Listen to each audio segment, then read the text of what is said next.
तर मित्रांनो, आपल्याला आज या ठिकाणी हिमोस्टॅसिस म्हणजे काय हे समजून घ्यायचंय आणि जे काही हिमोस्टॅटिक एजंट्स असणार आहेत त्या संदर्भात आपल्याला समजून घ्यायचंय. तसं पाहायला गेलं तर आजच्या टॉपिक मधनं आपल्याला फक्त व्हिटॅमिन के जो असतो हाच आपल्याला परीक्षेला विचारला जातो किंवा एखाद दोन उलटे सुलटे एमसीक्यू आपल्याला या ठिकाणी पाहायला मिळणार आहे. परंतु ब्लड टॉपिकशी संबंधित इथून उद्या परवापासून आपण जे पण काही शिकणार आहोत तर त्या सर्व गोष्टींची जी काही पायाभरणी असणार आहे ती आजच्या सेशनमध्ये आपल्याला होताना पाहायला मिळणार. तर माझी विनंती असेल की पूर्ण मनपूर्वक पूर्णपणे पुढचे 2 तास तुम्ही लक्षपूर्वक माझ्या बोलण्याकडे, मी इथे जे पण काही समजून सांगेल त्याकडे नीट लक्ष द्या. पहिल्या याच्यात जर का हा व्हिडिओ किंवा आजचं लेक्चर कळलं नाही तर पुन्हा एकदा याला रिपीट करा, नीट समजून घ्या. आज जे काही आपण अभ्यास करू हे जर का नीट समजलं नाही तर पुढे जाऊच नका, पहिले हेच नीट समजून घ्या, मग पुढच्या गोष्टी सगळ्या गोड गोड गप्पा असणार आहेत. तुम्हाला माहिती, मी जेव्हा एक गोड गोड गप्पा सांगतो तर ते काही इतकं महत्वाचं नसतं, ते असतं पण मात्र ते एकदम सोपं असतं. आजचं जे आहे ते खूप महत्वाचं आहे. तर चला मित्रांनो, हिमोस्टॅसिसला आपल्याला सुरुवात करायची आहे. हिमोस्टॅसिस म्हणजे काय? तर हिम म्हणजे काय असतं मित्रांनो? हिम म्हणजे ब्लड असणार आहे. आणि स्टॅसिस म्हणजे काय? स्टॅसिस म्हणजे काय? तर स्टॅसिस म्हणजे थांबणे ना. हिमोस्टॅसिस म्हणजे काय? स्टॅसिस म्हणजे थांबणे किंवा स्टॉप होणे. एकंदरीत हिमोस्टॅसिस या शब्दाचा अर्थ असणार आहे जी काही ब्लिडिंग आपल्याला होताना पाहायला मिळते तर ती ब्लिडिंग स्टॉप होणे म्हणजेच आपण त्याला म्हणणार आहोत एक प्रकारे हिमोस्टॅसिस. मग पहा, आपल्याला कळत न कळत, जाणते अजाणतेपणे आपल्याला बाहेरून बऱ्याच साऱ्या जखमा होताना पाहायला मिळत असतात, ते आपल्याला कळतात. परंतु त्या व्यतिरिक्त तुमच्या माझ्या शरीरात दिवसभरातनं बऱ्याच वेळा विअर अँड टिअर फंक्शन्स जे काय असतात हे आपल्याला घडताना पाहायला मिळतात आणि आपल्या एंडोथिलियल सेल्स कमी अधिक प्रमाणात डॅमेज होत असतात, कॅपिलरीज डॅमेज होत असतात किंवा अजून बऱ्याच ठिकाणी आपल्या शरीरात ऍक्सिडेंट, मायक्रो ऍक्सिडेंट्स ही आपल्याला होताना पाहायला मिळत असतात आणि ब्लिडिंग पण आपल्याला होताना पाहायला मिळत असते, पण ती मात्र सौम्य स्वरूपातली असते. तर मग ही ब्लिडिंग जी असणार आहे ही अरेस्ट करणं महत्वाचं काम आहे, नाही तर मग काय होतंय की आपलं जगणं मुश्किल होऊन जाणार आहे. मग हे नको झालं पाहिजे, या कारणाकरता हा परमेश्वर तुमच्या माझ्या शरीरात खूप साऱ्या गोष्टींना सूत्रसंचालन आपल्याला करत असतानाच पाहायला मिळतो. मग ही जी काही ब्लिडिंग स्टॉप करायची प्रोसेस असणार आहे यामध्ये 3 गोष्टी खूप महत्वाच्या आपल्याला पाहायला मिळतात. सगळ्यात पहिली जी काही महत्वाची गोष्ट असणार आहे, या ठिकाणी व्हॉसो कन्स्ट्रिक्शन झालं पाहिजे. व्हॉसो कन्स्ट्रिक्शन झालं पाहिजे. जे आपण काही व्हेसल मधनं, कॅपिलरी मधनं ब्लिडिंग आपल्याला होताना पाहायला मिळते तिचं व्हॉसो कन्स्ट्रिक्शन होणं महत्वाचं असतं. यानंतर ज्या ठिकाणी आपल्याला सोर्स पाहायला मिळतो ब्लिडिंगचा त्या ठिकाणी प्लेटलेट ऍग्रिगेशन म्हणा किंवा प्लेटलेट ऍक्टिव्हेशन म्हणा, हे होणं महत्वाचं असतं. आणि तिसरी महत्वाची गोष्ट की या ठिकाणी जे काही क्लॉटिंग फॅक्टर्स असणार आहेत, क्लॉटिंग फॅक्टर्स किंवा आपण क्लॉटिंग फॅक्टर्सच्या ऐवजी म्हणू कोॲग्युलेशन होणं हे खूप महत्वाचं असतं. पहा मित्रमैत्रिणींनो, आपण बऱ्याच वेळा पेशंटचं ब्लड सॅम्पल कलेक्ट करत असतो, तर ज्यावेळेस आपण पेशंटचं ब्लड सॅम्पल कलेक्ट करतो तर त्या ठिकाणी सुरुवातीला ब्लड हे लिक्विड फॉर्म मध्ये आपल्याला पाहायला मिळतं, बरोबर आहे. त्या लिक्विड फॉर्म मध्ये असलेले जे काही ब्लड असणार आहे या ब्लडचं नंतर आपल्याला जेल फॉर्म मध्ये रूपांतर होताना पाहायला मिळतं आणि जेल फॉर्म मधनं नंतर आपल्याला काय पाहायला मिळतं, एक क्लॉट तयार होताना पाहायला मिळतो की जो जी काही समजा जी काही आपण टेस्ट ट्यूब असणार आहे त्या टेस्ट ट्यूबच्या बॉटमला आपल्याला तो क्लॉट सेटल होताना पाहायला मिळतो आणि वरच्या बाजूला आपल्याला त्या ठिकाणी जो काही प्लाझ्मा असणार आहे तो प्लाझ्मा आपल्याला तरंगताना पाहायला मिळत असतो, बरोबर आहे. मग हे अशा पद्धतीने ब्लिडिंग थांबणं हे तर आता ठीक आहे, आपण जे काही टेस्ट ट्यूब मध्ये घेतलेलं ब्लड असणार आहे त्याच्याबद्दल आपल्याला पाहायला मिळतं. परंतु एकंदरीत हे जे काही क्लॉट तयार होताना पाहायला मिळत आहेत हे क्लॉट तयार होण्यासाठी आपल्याला या ठिकाणी किंवा ब्लिडिंग थांबण्यासाठी वॉसोकन्स्ट्रिक्शन, प्लेटलेट ऍग्रिगेशन किंवा प्लेटलेट ऍक्टिव्हेशन आणि क्लॉटिंग फॅक्टर किंवा कोॲग्युलेशन जे असणार आहे हे महत्वाचं असतं. आणि ज्यावेळेस क्लॉट तयार होतो, क्लॉट म्हणजे काय हो, आपल्या एकदम मराठी सोप्या भाषेत रक्ताची गुठळी ना, त्याला आपण ब्लड क्लॉट म्हणतो. तर या क्लॉटला इंग्रजीमध्ये त्या ठिकाणी थ्रोम्बस असं म्हटलं जातं. काय म्हटलं जातं? थ्रोम्बस. मग जेव्हा ही ब्लिडिंग स्टॉप होणार आहे तर ती ब्लिडिंग स्टॉप होण्यासाठी त्या ठिकाणी थ्रोम्बस फॉर्मेशन होणं हे अत्यंत महत्वाचं असतं. आणि हे कशा पद्धतीने होतं हे आपल्याला आज पहिले समजून घ्यायचंय. नीट चांगल्यापैकी नीट समजून घ्या. मग आपण त्यानंतर पुढच्या गोष्टी ज्या असणार आहेत त्या संदर्भात चर्चा करणार आहोत. मग आता घटना काय असते मित्रमैत्रिणींनो, की ज्या वेळेस आपल्या ज्या काही एंडोथिलियल सेल्स असतात, पहा लक्षात घ्या, ब्लड कुठं असणार आहे तर वेसल्स मध्ये असणार आहेत. ब्लड वेसल्स मध्ये असतात आणि या ब्लड वेसल्स मध्ये आपल्याला या एंडोथिलियल सेल्स पाहायला मिळत असतात. काय पाहायला मिळतात? एंडोथिलियल सेल्स पाहायला मिळतात. आणि ज्या वेळेस या एंडोथिलियल सेल डॅमेज होतात, ज्या वेळेस या एंडोथिलियल सेल आपल्याला डॅमेज होताना पाहायला मिळतात. आता 2 मिनिटं थोडस नीट समजून घ्या. समजून घ्या, ही ब्लड वेसल आहे किंवा कॅपिलरी आहे, व्हेन्युल्स आहेत. मोस्टली तर ब्लिडिंग आपल्याला कॅपिलरी मधनं उजिंग मधून होताना पाहायला मिळते. आता या ज्या काही एंडोथिलियल सेल्स असतात यांच्या underneath, just under the endothelial cell या ठिकाणी एक प्रोटीन आपल्याला पाहायला मिळत असतो. त्या प्रोटीनला आपण म्हणत असतो कोलॅजन. त्या प्रोटीनला आपण म्हणत असतो कोलॅजन. हा खूप महत्वाचं काम करताना आपल्याला पाहायला मिळणार. ठीक आहे, सगळ्यात पहिले आपल्याला कोलॅजन काय आहे की हा एक प्रकारचा प्रोटीन असतो की जो एंडोथिलियल सेलच्या लेअरच्या जस्ट अंडर द आपल्याला त्या ठिकाणी तो पाहायला मिळत असतो. ठीक आहे, हे लक्षात आलं. कोलॅजन काय असणार आहे ते, कुठं असतो ते समजलं. मग ज्यावेळेस एंडोथिलियल सेल डॅमेज होणार आहे कुठल्याही कारणामुळे म्हणा, ठीक आहे, अशा वेळेस काय घटना घडते की हा जो काही अंडरनीथ कोलॅजन असतो, this collagen get exposed, collagen get expose,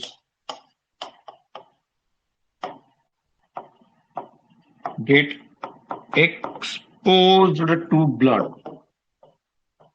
जे काही आपल्या कॅपिलरीज मधनं, व्हेन्स मधनं, समजून घ्या, हा एवढ्या ठिकाणचा कोलॅजन आता एक्सपोज झाला. ही एंडोथिलियल सेल एवढ्या ठिकाणची एंडोथिलियल सेल डॅमेज झाली. आणि हा जो काही कोलॅजन असणार आहे, हा कोलॅजन जे काही ब्लड आपल्याला या वेसल मधनं, कॅपिलरी मधनं जाताना पाहायला मिळत आहे, त्या ब्लडला हा आपल्याला कोलॅजन एक्सपोज होताना पाहायला मिळतो. आणि ज्यावेळेस अशा पद्धतीने एंडोथिलियल सेल डॅमेज झाल्यानंतर कोलॅजन ब्लडला एक्सपोज होणार आहे किंवा ब्लड कोलॅजनला एक्सपोज होणार आहे, त्यावेळेस आपल्याला आपल्या शरीरात या ठिकाणी 2 प्रकारच्या गोष्टी घडताना पाहायला मिळतात. 2 प्रकारच्या गोष्टी घडताना पाहायला मिळतात. पहिली गोष्ट घडते प्लेटलेट ऍक्टिव्हेशन. Platelet activation. आणि दुसरी गोष्ट आपल्याला घडताना पाहायला मिळते दुसरी गोष्ट आपल्याला घडताना पाहायला मिळते ऍक्टिव्हेशन ऑफ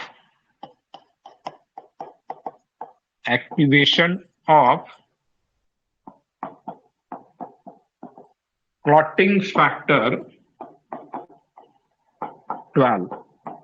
जो काही 12th क्लॉटिंग फॅक्टर असणार आहे याचं आपल्याला तुमच्या माझ्या शरीरात ऍक्टिव्हेशन होत असतानाच पाहायला मिळतं.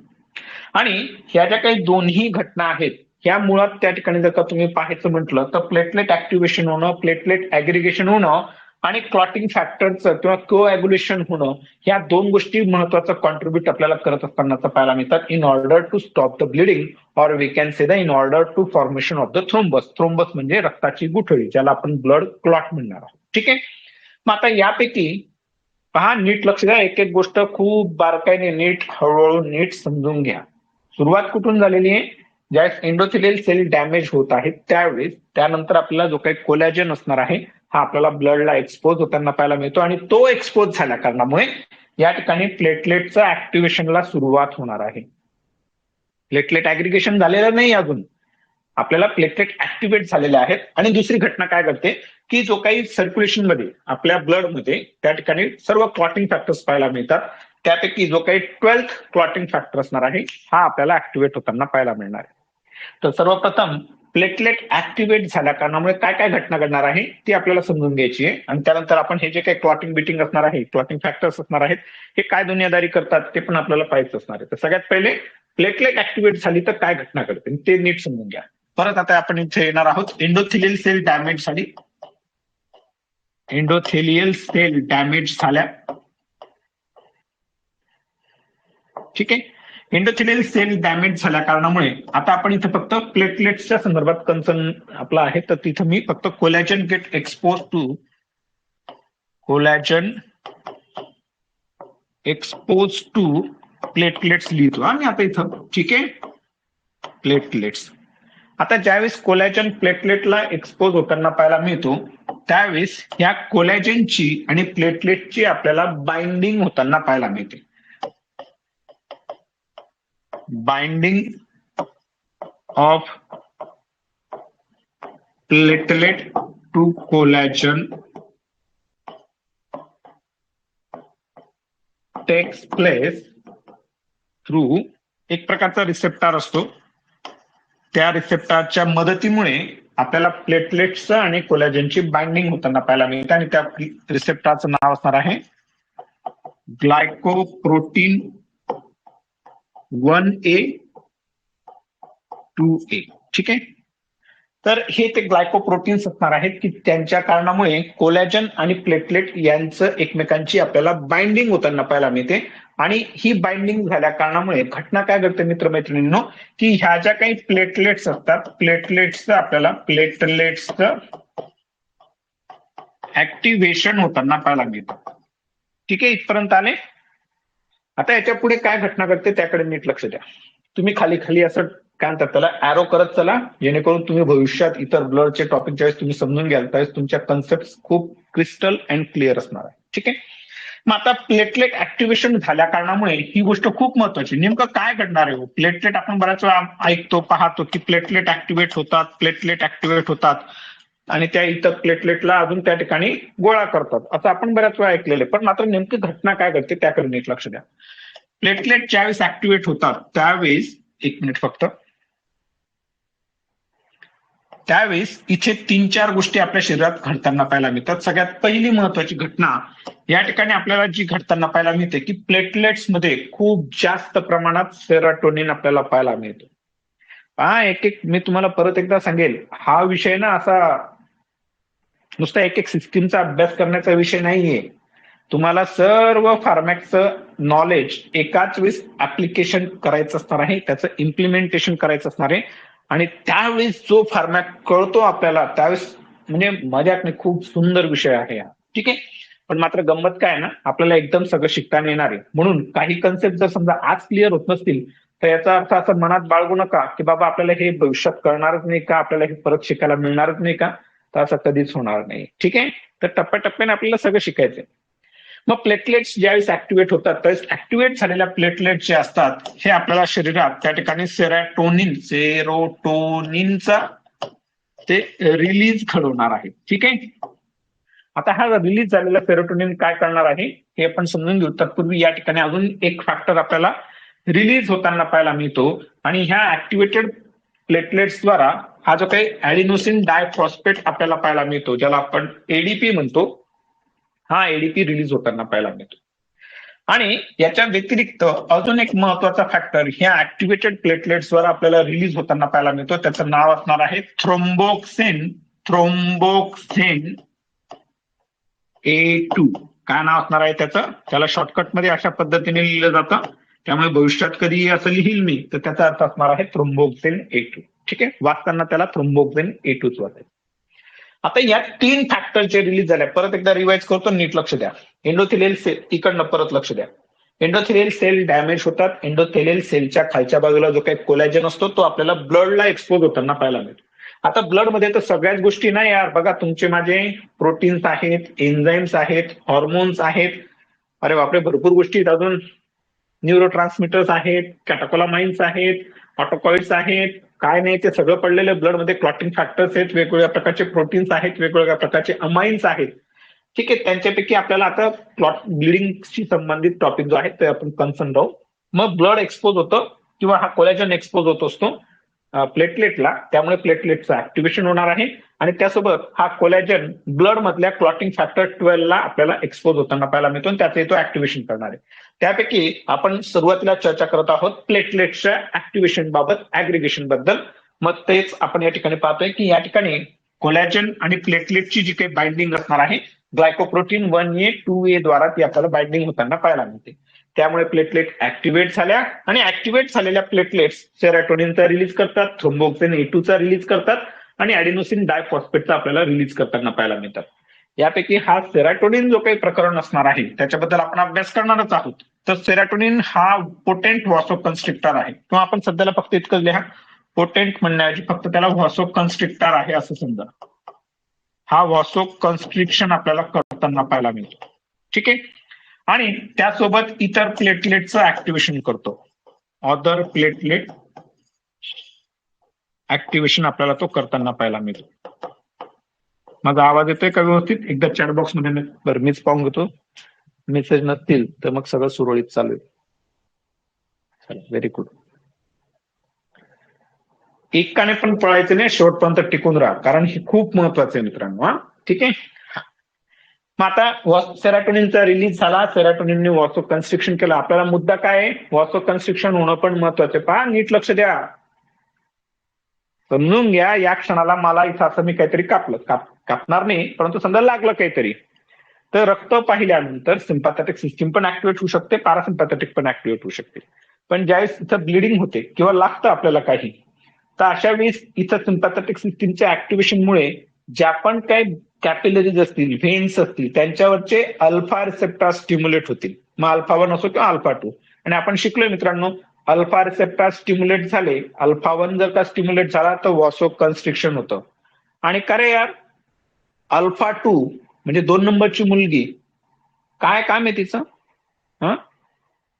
ती घरातले काम करते आणि घराच्या बाहेर काय काम आहे तिचं? काय म्हणतात तिला? 3 star pure beauty. Alpha 2 receptor pure beauty. P म्हणजे काय झाला हो? पी म्हणजे प्लेटलेट झाली. आणि आपण तेव्हा शिकलो की ज्यावेळेस सिम्पॅथेटिक सिस्टीम ऍक्टिव्हेट होईल, अल्फा 2 रिसेप्टर प्लेटलेटवरचे अल्फा 2 रिसेप्टर स्टिम्युलेट होतील, प्लेटलेट ऍग्रिगेशन होतं आणि तिकडं व्हासोकन्स्ट्रिक्शन पण होतं. पहा मित्रांनो, नीट समजून घ्या, डेप्थ जबरदस्त आहे या विषयाची. आणि परमेश्वर तर त्याच्यापेक्षाही, म्हणजे तो न कळण्याच्या पलीकडचा विषय आहे. तो एकाच गोष्टीवर अवलंबून राहणार नाहीये. तो तुमच्या माझ्या जीवनाला वाचवण्यासाठी खूप साऱ्या गोष्टी सायमल्टेनियसली तो घडवताना आपल्याला पाहायला मिळतो. मग त्यातलं एक उदाहरण आपण सिम्पॅथेटिक नर्वस सिस्टीमचं पाहतोय की व्हासोकन्स्ट्रिक्शन होतंय, प्लेटलेट ऍग्रिगेशन होतंय. ठीक आहे. हा भाग आता थोडासा बाजूला ठेवा. त्याच्या पुढे आपल्याला जायचंय. सेरोटोनिन तयार करून ठेवला परमेश्वराने आणि हा प्लेटलेट मध्ये टाकून ठेवला. काय कमालीचा आहे यार. तुम्ही शिकाल ना हळूहळू त्याच समजेल की सेरोटोनिन तयार केला आणि त्याचं सगळ्यात जास्त प्रमाण, सेरोटोनिनचं प्रमाण प्लेटलेटमध्ये टाकून ठेवलं, जेणेकरून जेव्हाही प्लेटलेट ऍक्टिव्हेट होतील, आता प्लेटलेट ऍक्टिव्हेट होतील म्हणजे ब्लिडिंग होणार आहे, त्याच वेळेस प्लेटलेट ऍक्टिव्हेट होणार आहे, एंडोथेलियल सेल डॅमेज होणार आहे, त्याच वेळेस प्लेटलेट ऍक्टिव्हेट होणार आहे, आणि हा रिलीज झालेला सेरोटोनिन परत व्हासोकन्स्ट्रिक्शन करेल आणि इतर प्लेटलेटला ऍक्टिव्हेट करून टाकेल. ठीक आहे, केलं बाबा. थ्रोम्बोक्सिन A2 हा एक प्रकारचा ऑटोकॉइड आहे. त्याला आपण ऑटोकॉइड म्हणू. काय आहे हा ऑटोकॉइड आहे. याच्याबद्दल आपण डिटेलमध्ये शिकणारच आहोत. तुर्तास इतकं लक्षात घ्या की थ्रोम्बोक्सिन A2 जो आहे, it is a potent vasoconstrictor. काय आहे? Thromboxane A2 is potent vasoconstrictor. ठीक आहे. आणि याच्या व्यतिरिक्त हा थ्रोम्बोक्सिन A2 अजून इतर प्लेटलेटला ऍक्टिव्हेट करणार आहे. ऍक्टिव्हेट्स अदर प्लेटलेट. ज्या इनऍक्टिव्हेटेड असणार आहे त्यांचं ऍक्टिव्हेशन आपल्याला या थ्रोम्बोक्सिन A2 द्वारा होताना पाहायला मिळतं. इथपर्यंत आले माझ्यासोबत? आता हा जो काही एडीपी असणार आहे, ऍडिनोसिन डायफॉस्फेट, हा कसलं रूप असणार आहे? एटीपीचं एडीपीत कन्व्हर्जन होतं, एडीपीचं कन्व्हर्जन ऍडिनोसिन मोनोफॉस्फेट मध्ये कन्व्हर्जन होतं. आणि हा ऍडिनोसिन अजून पुढे भविष्यात त्यावेळेस आपण अँटी अँजनल शिकवतो त्यावेळेस अजून वेगळंच काम करून टाकणार आहे. तुर्तास एडीपी बद्दल आपण लिमिटेड राहू.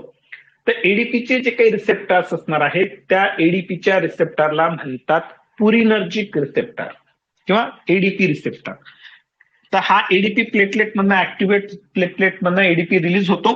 हा एडीपी दुसऱ्या प्लेटलेटवरच्या, हा नीट लक्षात घ्या, हा एडीपी दुसऱ्या प्लेटलेटवरच्या एडीपी रिसेप्टर्सला स्टिम्युलेट करतो. एडीपीच्या रिसेप्टरला काय म्हणतात? पुरिनर्जिक रिसेप्टर. आता हे कसं लक्षात ठेवायचं? खूप खूप गोष्टी आहेत मित्रांनो. एडीपी म्हणजे काय? एडीपी म्हणजे एक प्रकारचा एनर्जी देणारा सबस्टन्स आहे, मॉलिक्यूल आहे तुमच्या माझ्या शरीरातला. ठीक आहे. आणि आता सध्याचा सीझन कसा आहे? आमरस पुरीचा आहे. कुठला सीझन आहे, खातात की नाही आंब्याचा रस आणि पुऱ्या, एनर्जी मिळते की नाही. तर मग एडी लक्षात ठेवण्यासाठी सांगतोय हे सगळं.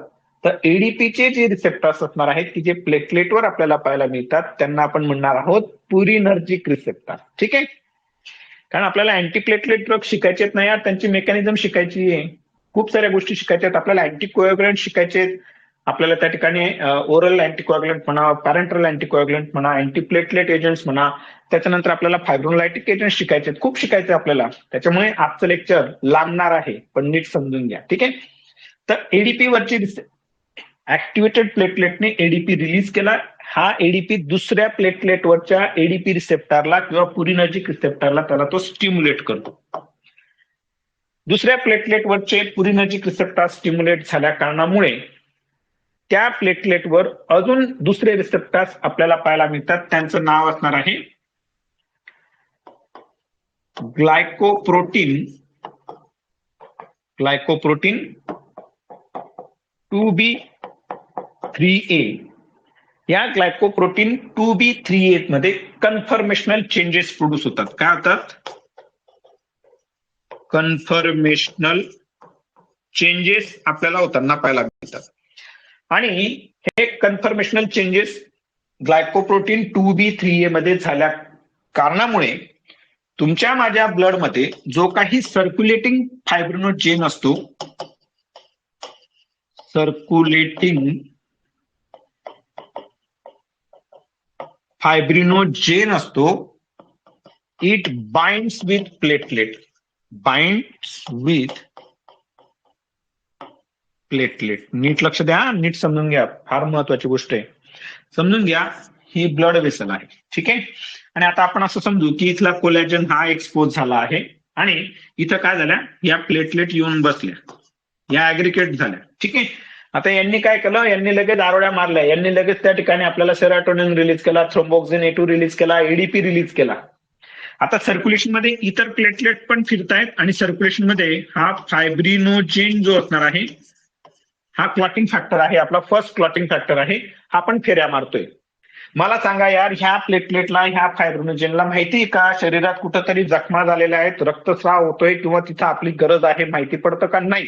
निरोप पोचवले जाणार आहे आणि हे निरोप पोचवण्यासाठी एक प्लेटलेट तिच्या शरीरातनं, म्हणजे एक प्लेटलेट तिच्यातनं आपल्याला सेरोटोनिन रिलीज करेल, थ्रोम्बोक्सिन A2 रिलीज करेल, एडीपी रिलीज करेल आणि ते एवढा जो काही एरियातनं ज्या पण प्लेटलेट जात आहेत, जो पण काही फायब्रिनोजेन जातोय त्याला तो त्या ठिकाणी ऍक्टिव्हेट करतो. आता ही दुसरी प्लेटलेट ऍक्टिव्हेट झाली, तिने तिसरीला ऍक्टिव्हेट केलं, तिसरीने चौथीला ऍक्टिव्हेट केलं, या एकमेकांना ऍक्टिव्हेट करत बसतात आणि हे ऍक्टिव्हेशन करत असताना या ठिकाणी हा जो काही ग्लायकोप्रोटीन 2B3A आहे याच्यात कन्फर्मेशन चेंजेस प्रोड्यूस होतात आणि हे कन्फर्मेशन चेंजेस प्रोड्यूस झाल्या कारणामुळे हा फायब्रिनोजेन जो असतो या प्लेटलेटला आपल्याला, किंवा इथं ह्या ज्या काही प्लेटलेट्स असणार आहेत यांना तो आपल्याला असा बाइंड होताना पाहायला मिळतो. ठीक आहे, आणि या प्लेटलेट्स पण आपल्याला या ठिकाणी गोळा होताना पाहायला मिळतात आणि फायब्रिनोजेन पण आपल्याला त्या ठिकाणी बाइंड होताना पाहायला मिळतो. आणि ह्या एकंदरीत ह्या तीनही चारी मेकॅनिझममुळे आपल्याला प्लेटलेट ऍग्रिगेशन होताना पाहायला मिळतं. मी तुम्हाला काय सांगितलं की क्लॉटिंग होण्यासाठी, थ्रोम्बस फॉर्मेशन होण्यासाठी प्लेटलेट ऍग्रिगेशन होणं, व्हासोकन्स्ट्रिक्शन होणं आणि क्लॉटिंग फॅक्टर्सचं ऍक्टिव्हेशन होणं, या तीन गोष्टी अत्यंत महत्वाच्या आहेत. त्यापैकीच्या दोन गोष्टी ज्या असणार आहेत, प्लेटलेट ऍग्रिगेशन होणं, प्लेटलेट ऍग्रिगेशन होणं, एक मिनिट फक्त, प्लेटलेट ऍग्रिगेशन होणं आणि व्हासोकन्स्ट्रिक्शन होणं, ह्या दोन गोष्टी आपल्याला घडताना पाहायला मिळत आहेत. मग आता यामुळे काय होतंय की फायब्रिनोजेन जे सर्क्युलेटिंग फायब्रिनोजेन या प्लेटलेट्सला बाइंड होतो, तर आपल्याला त्या ठिकाणी या प्लेटलेट्सचं काय होताना पाहायला मिळतं, ऍग्रिगेशन आपल्याला होताना पाहायला मिळतं, प्लेटलेटचा प्लाग तयार होताना पाहायला मिळतो. ठीक आहे, इथपर्यंत आले लक्षात तुम्ही माझ्यासोबत आहात. आता याच्यानंतर घटना काय घडणार आहे त्याकडे नीट बारकाईने लक्ष द्यायचं आपल्याला. पहिला मेकॅनिझम आपण पाहिला प्लेटलेट ऍक्टिव्हेशन होणं किंवा प्लेटलेटचं ऍग्रिगेशन होणं, आणि दुसरा प्रकार आपल्याला पाहायला मिळतो आपल्याला की कोलॅजन आपल्याला क्लॉटिंग फॅक्टर 12चं ऍक्टिव्हेशन करताना पाहायला मिळणार आहे. मग आता हे जे काही क्लॉटिंग फॅक्टर 12 असणार आहे याचं ऍक्टिव्हेशन असणार आहे, ते कसं होतं, पुढे कशा पद्धतीने थ्रोम्बस फॉर्मेशन होतं हे आपल्याला समजून घ्यायचंय. पण त्यापूर्वी आपल्याला या ठिकाणी ही जी काही कोॲग्युलेशन सिस्टीम असणार आहे तिच्याबद्दल समजून घ्यायचंय. आणि तिच्याबद्दल जर का आपल्याला समजून घ्यायचं असेल तर आपल्याकडे जे काही क्लॉटिंग फॅक्टर्स असणार आहेत यांची नावं आपल्याला माहिती असणं महत्वाचं आहे. आणि यांची नावं हे किती प्रकारचे आहेत तर टोटल 13 क्लॉटिंग फॅक्टर्स आहेत. तर मग चला आपण एक एक क्लॉटिंग फॅक्टर जो आहे त्याचं नाव गाव पत्ता काय असणार आहे ते आपण समजून घेऊ. हे सर्व प्रकारचे प्रोटीन्स असतात. क्लॉटिंग फॅक्टर्स सर्व प्रकारचे हे सर्व क्लॉटिंग फॅक्टर्स हे काय असतात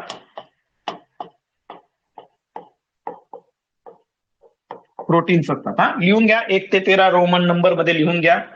6 एका खाली खाली लिहा 7 8 9 10 11 तेरी तू 12 आणि चला 13 नंबर आपण अजून इकडे लिहून टाकू. ठीक आहे 13. तर असे टोटल 13 क्लॉटिंग फॅक्टर्स आहेत. त्यापैकी पहिला जो काही क्लॉटिंग फॅक्टर आहे त्याचं नाव आहे फायब्रिनोजेन. दुसऱ्याचं नाव आहे प्रोथ्रोम्बिन. तिसऱ्याचं नाव आहे टिश्यू थ्रोम्बोप्लास्टिन. Tissue thromboplastin. चौथ्याचं नाव आहे कॅल्शियम. Liable factor.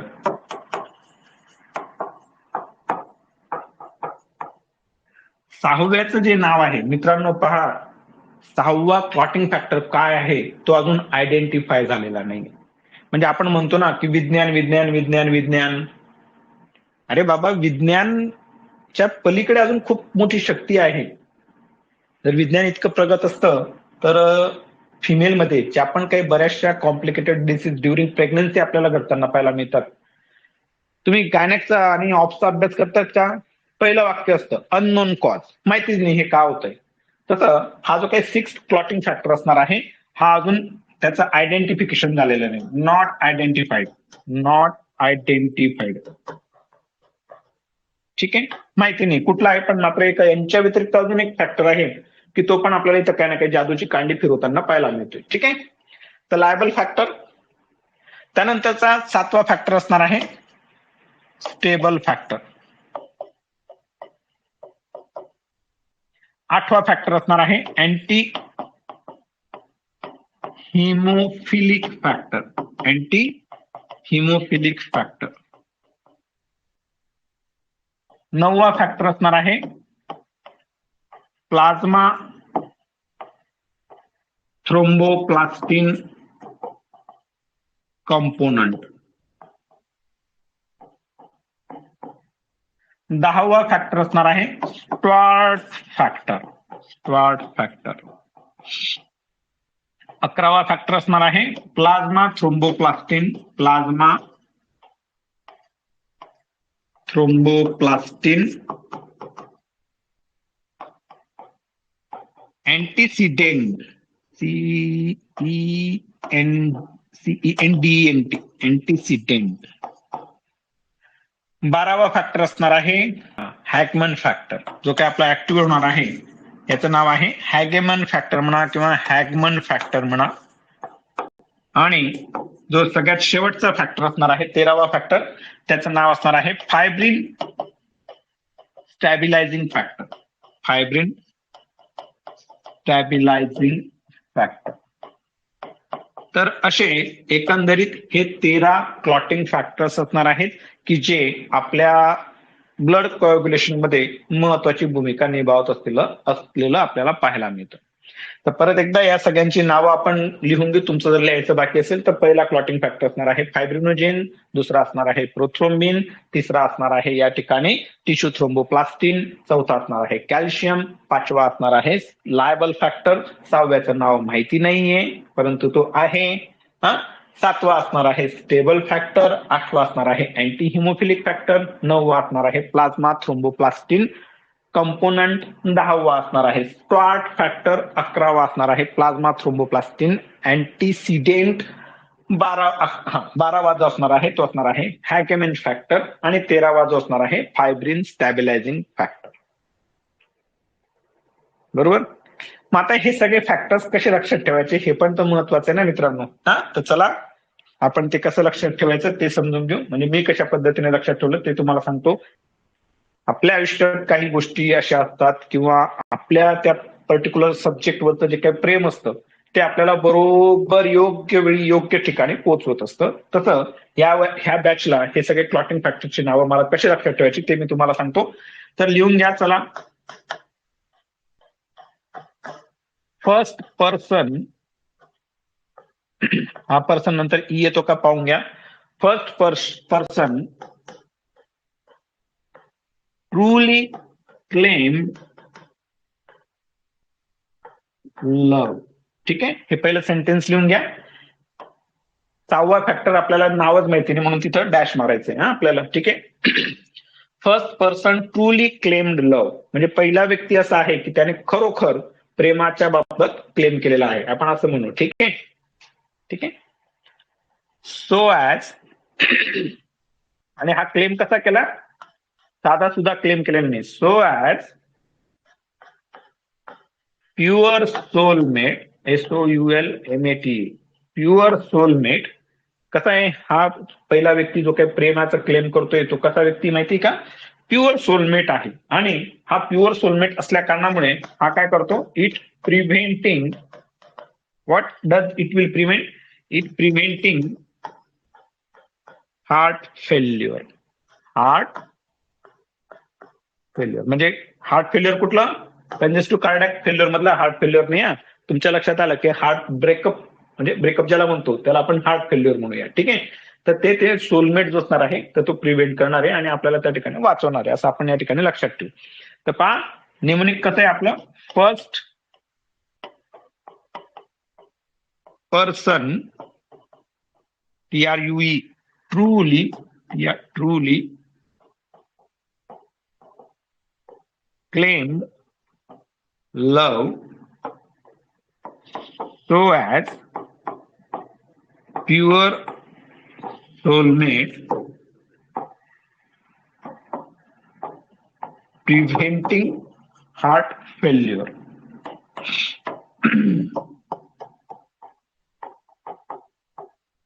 मग हा पहिला फॅक्टर असणार आहे, त्याचं नाव आहे फायब्रोनेजन. पर्सनचा P म्हणजे प्रोथ्रोम्बिन.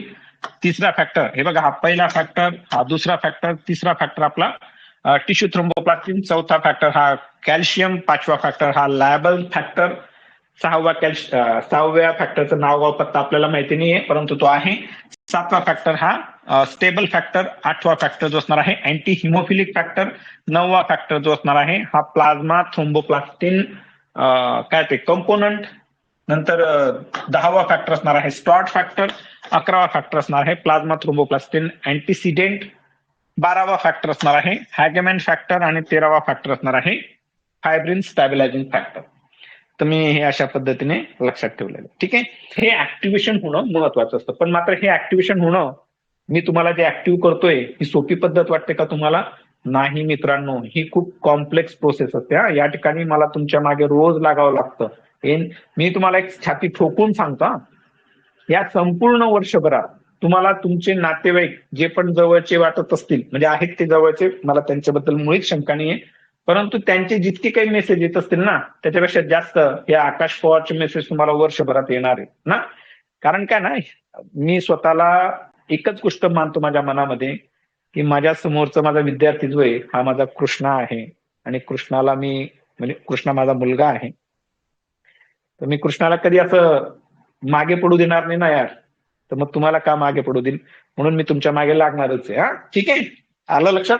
तर मग ही जी काही सगळी प्रोसेस असणार आहे ही कॉम्प्लेक्स प्रोसेस आहे आणि ही एकट्याने माझ्याने होईल का? नाही मित्रांनो, मी प्रयत्न भरपूर करेल, लाख प्रयत्न करेल, पण मात्र त्या प्रयत्नांना जर का तुमची साथ असली, काय असली? साथ असली तुमची, तर आपण दोघं आपलं जे काही ध्येय असणार आहे ते ध्येय आपण गाठू शकतो. आलं लक्षात? काय महत्वाची मग? साथ महत्वाची. लक्षात राहू द्या.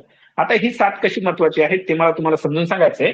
तत्पूर्वी जी पण काही क्लॉटिंग आपल्याला होताना पाहायला मिळते, जे काही कोॲग्युलेशन होताना पाहायला मिळतं, यामध्ये आपल्याला दोन प्रकारचे पाथवेज पाहायला मिळतात. Yes, there are the two pathways those which are going to what we can say the which are going to conduct the coagulation. पहिला पाथवे असणार आहे एक्सट्रिन्सिक पाथवे.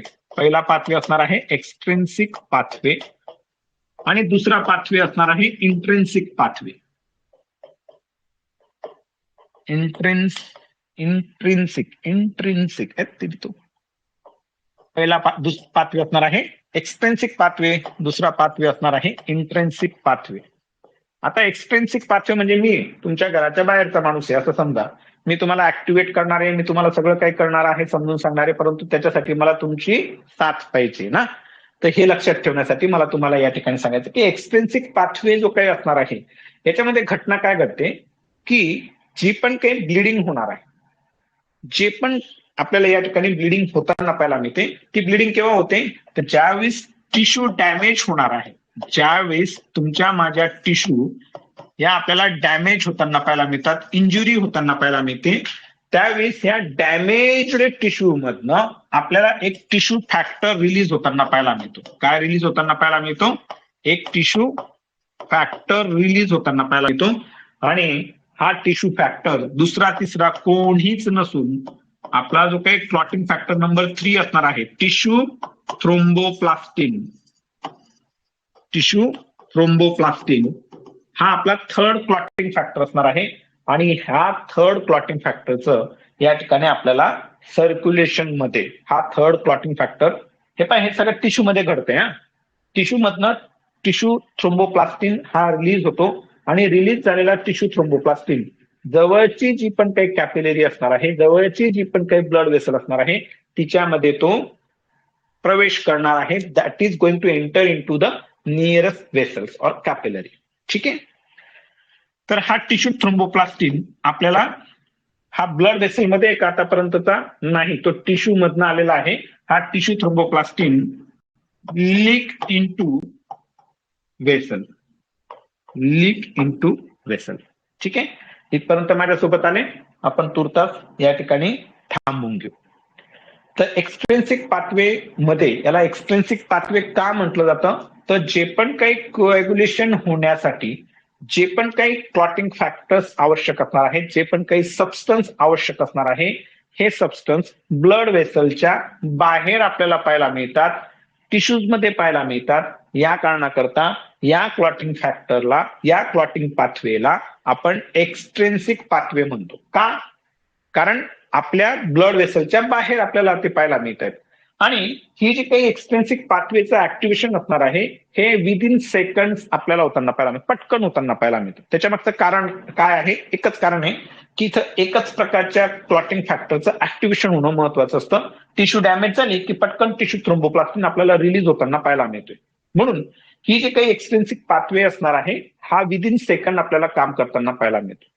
आणि याच्या विपरीत जी काही इंट्रिन्सिक पाथवे आपल्याला पाहायला मिळतो, या इंट्रिन्सिक पाथवे मध्ये काय होतं मित्रमैत्रिणींनो की आता इंट्रिन्सिक पाथवे म्हटल्यानंतर हा विदिन ब्लड वेसल आपल्याला होताना पाहायला मिळणार आहे. मग ब्लड वेसल मध्ये घटना काय घडते की ज्यावेळेस एंडोथेलियल डॅमेज आपल्याला होताना पाहायला मिळतो, एंडोथेलियल डॅमेज आपल्याला होताना पाहायला मिळतो, त्यावेळेस कोण एक्सपोज होणार आहे? कोण? कोलॅजन. कोण वर्ण लक्षात ठेवायचं? Collagen get exposed to blood. Exposed to हा आपल्याला ब्लडला एक्सपोज होताना पाहायला मिळतो. आणि ब्लड मध्ये असलेला जो काही आपला फॅक्टर नंबर 12 आहे त्याचं नाव काय आहे? हॅकमॅन फॅक्टर.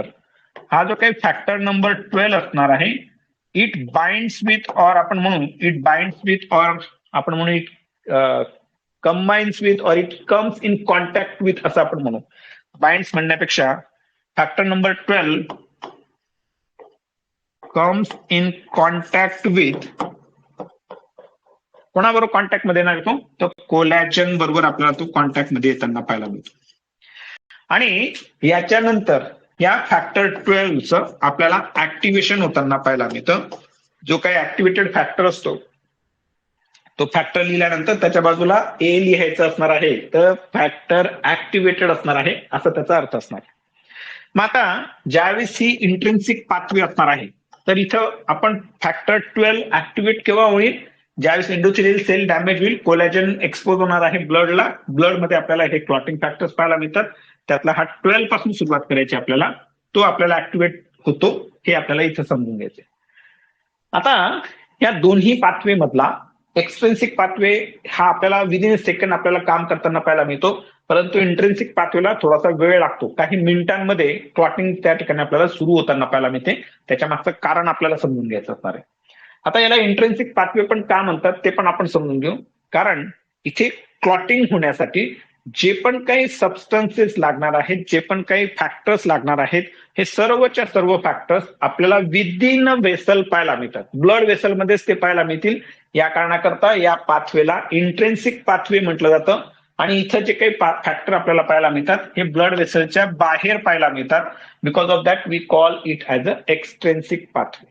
ठीक आहे, इथपर्यंत दोघं गोष्टी कळल्या की एक्सट्रिन्सिक पाथवे कसा ऍक्टिव्हेट होतोय. ज्यावेळेस टिश्यू डॅमेज होईल त्यावेळेस एक्सट्रिन्सिक पाथवे ऍक्टिव्हेट होईल. ठीक आहे, आणि ज्यावेळेस एंडोथेलियल सेल डॅमेज होईल त्यावेळेस इंट्रिन्सिक पाथवे ऍक्टिव्हेट होतो. झालं ऍक्टिव्हेशन, तुमच्या नोटबुक मध्ये झालं. आता त्याला पुढे चालायचं, आपल्याला नीट समजून घ्या. आता दोन्ही गोष्टी सायमल्टेनियसली मी समजून सांगण्याचा प्रयत्न करतो. आपण या ठिकाणी पहिले घेणार आहोत एक्सट्रिन्सिक पाथवे. एक्सट्रिन्सिक पाथवे आणि इकडे असणार आहे आपला इंट्रिन्सिक पाथवे. Intrinsic pathway. आता इंट्रिन्सिक पाथवे आणि एक्सट्रिन्सिक पाथवे दोघं गोष्टी सायमल्टेनियसली सांगतो. ज्यावेळेस टिश्यू डॅमेज झाली तर टिश्यू डॅमेज झाल्यानंतर आपल्याला या ठिकाणी टिश्यू थ्रोम्बोप्लास्टिन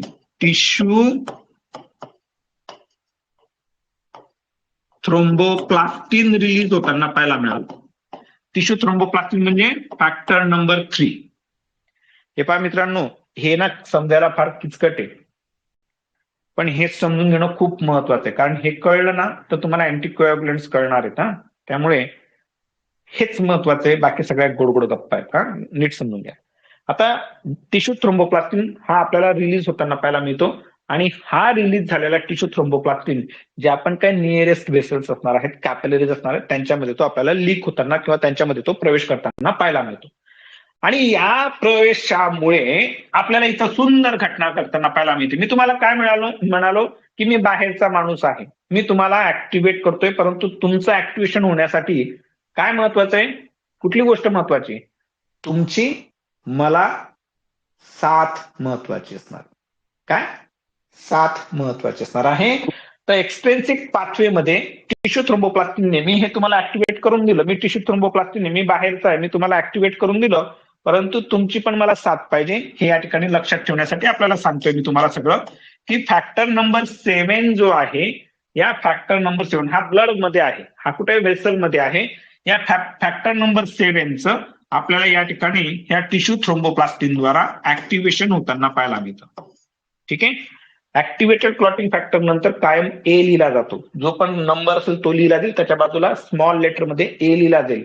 हे पहा इथं लिहिलेला आहे का ए, नाही, हा इनऍक्टिव्ह फॉर्म मध्ये, पण याचं ऍक्टिव्हेशन कोण करताय, tissue thromboplastin is going to activate the factor number 7 and we get the activated factor number 7.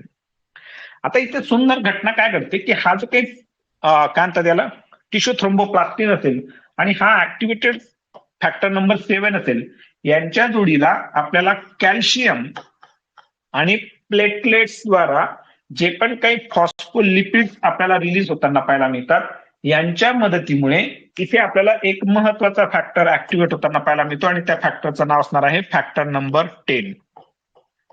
आणि हा फॅक्टर नंबर 10 ऍक्टिव्हेट होणं ही खूप मोठी अचिव्हमेंट असणार आहे in order to get the blood clot. म्हणजे असं मुद्दाम म्हणतोय तुम्हाला, हे तुम्हाला समजलं पाहिजे की फॅक्टर 10चं ऍक्टिव्हेशन होणं महत्वाचं आहे. आता ही जे काही फॅक्टर 10चं ऍक्टिव्हेशन असणार आहे हे एक्सट्रिन्सिक पाथवेद्वारा क्विकली होताना पाहायला मिळतं. इथं काही जास्त फॅक्टर्सचा रोल पाहायला मिळाला नाही. आपल्याला फॅक्टर नंबर 3 पाहायला मिळाला, तुमची साथ मिळाली, 10 फॅक्टर नंबर 10 ऍक्टिव्हेट होऊन गेला. पण मात्र हाच फॅक्टर नंबर 10 ऍक्टिव्हेट होण्यासाठी इंट्रिन्सिक पाथवे मध्ये आपल्याला गण काय म्हणतात त्याला मेहनत घ्यावी लागणार आहे. आणि ती मेहनत काय असते की ज्यावेळेस एंडोथेलियल सेल डॅमेज होते, एंडोथेलियल सेल डॅमेज होते, या एंडोथेलियल सेल डॅमेज झाल्या कारणामुळे कोलॅजन एक्सपोज होतो फॅक्टर नंबर 12 ला. ठीक आहे. आणि हा फॅक्टर नंबर 12 आपल्याला या ठिकाणी ऍक्टिव्हेट होताना पाहायला मिळतो. ठीक आहे. आता हा ऍक्टिव्हेटेड फॅक्टर नंबर 12 काय करतो की जो काही इनऍक्टिव्हेटेड क्लॉटिंग फॅक्टर नंबर 11 असणार आहे, या 11चं तो आपल्याला ऍक्टिव्हेशन करताना पाहायला मिळतो. कोणी केलं 11चं ऍक्टिव्हेशन? Factor number 12. आता हा ऍक्टिव्हेटेड फॅक्टर नंबर 11 काय करतो की फॅक्टर नंबर 9 जो असणार आहे, हे पहा 11 लिहिताना आपण 10 आणि 1 असा लिहिला, आणि याच्या ऑपोजिट जर का आपण याला उलटा केला तर पहिले 1 आणि 9 येतो, आपला 1 आणि 10 येतो, म्हणजे हा फॅक्टर नंबर 9 झाला. लक्षात ठेवण्यासाठी सांगतोय हे. तर फॅक्टर नंबर 11 काय करेल, फॅक्टर नंबर 9चा आपल्याला तो ऍक्टिव्हेशन करताना पाहायला मिळतो. ठीक आहे. फॅक्टर नंबर 11 ने काय केलं, फॅक्टर नंबर 9चं ऍक्टिव्हेशन केलं.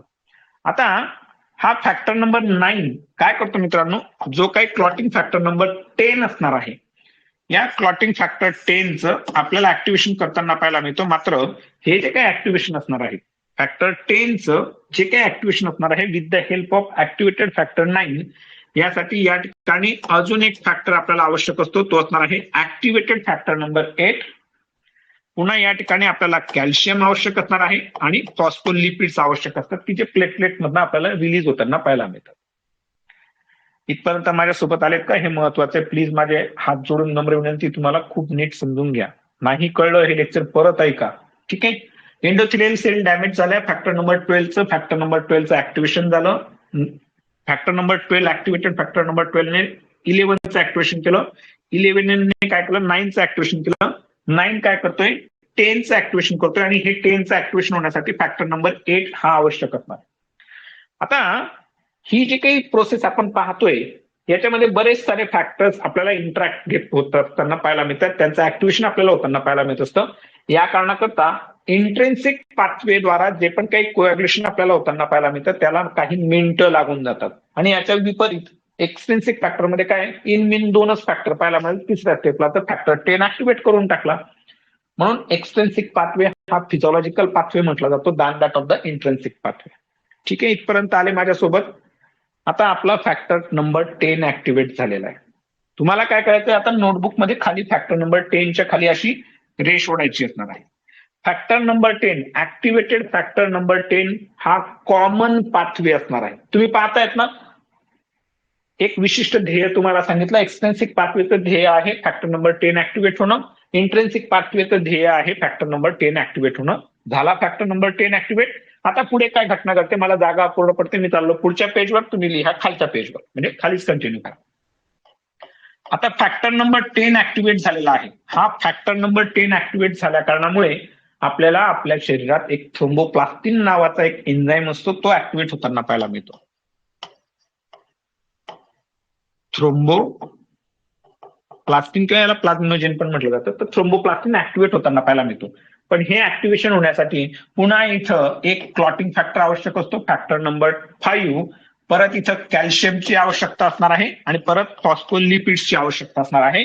आणि हा ऍक्टिव्हेटेड फॅक्टर 10 या थ्रोम्बोप्लास्टिनला ऍक्टिव्हेट करतो, आणि या थ्रोम्बोप्लास्टिनचं ऍक्टिव्हेशन झाल्या कारणामुळे आपल्या शरीरातला हा जो काही प्रोथ्रोम्बिन असणार आहे, प्रोथ्रोम्बिन कितवा फॅक्टर आहे, फॅक्टर नंबर 2. या प्रोथ्रोम्बिनचं आपल्याला ऍक्टिव्हेशन होताना पाहायला मिळतं. आणि हे ऍक्टिव्हेशन झालेला जो काही आपल्याला पुढचा त्याचा ऍक्टिव्ह रूप पाहायला मिळतो त्याला आपण म्हणत असतो थ्रोम्बिन. त्याला आपण काय म्हणत असतो, थ्रोम्बिन. म्हणजे हा काय, हा ऍक्टिव्हेटेड फॅक्टर असणार आहे.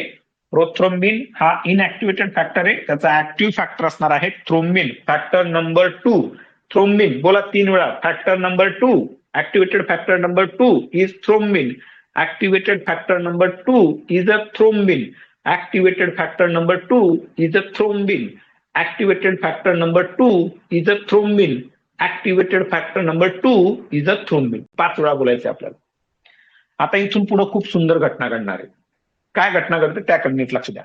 हा जो काही फॅक्टर नंबर 2 असणार आहे, ऍक्टिव्हेटेड फॅक्टर नंबर 2 थ्रोम्बिन जो असणार आहे, हा 5 प्रकारच्या कुरापत्या करणार आहे. काय करणार आहे, 5 प्रकारच्या कुरापत्या करणार. म्हणजे चांगल्या गोष्टी म्हणायच्या मला. 5 प्रकारच्या गोष्टी घडवतो तो.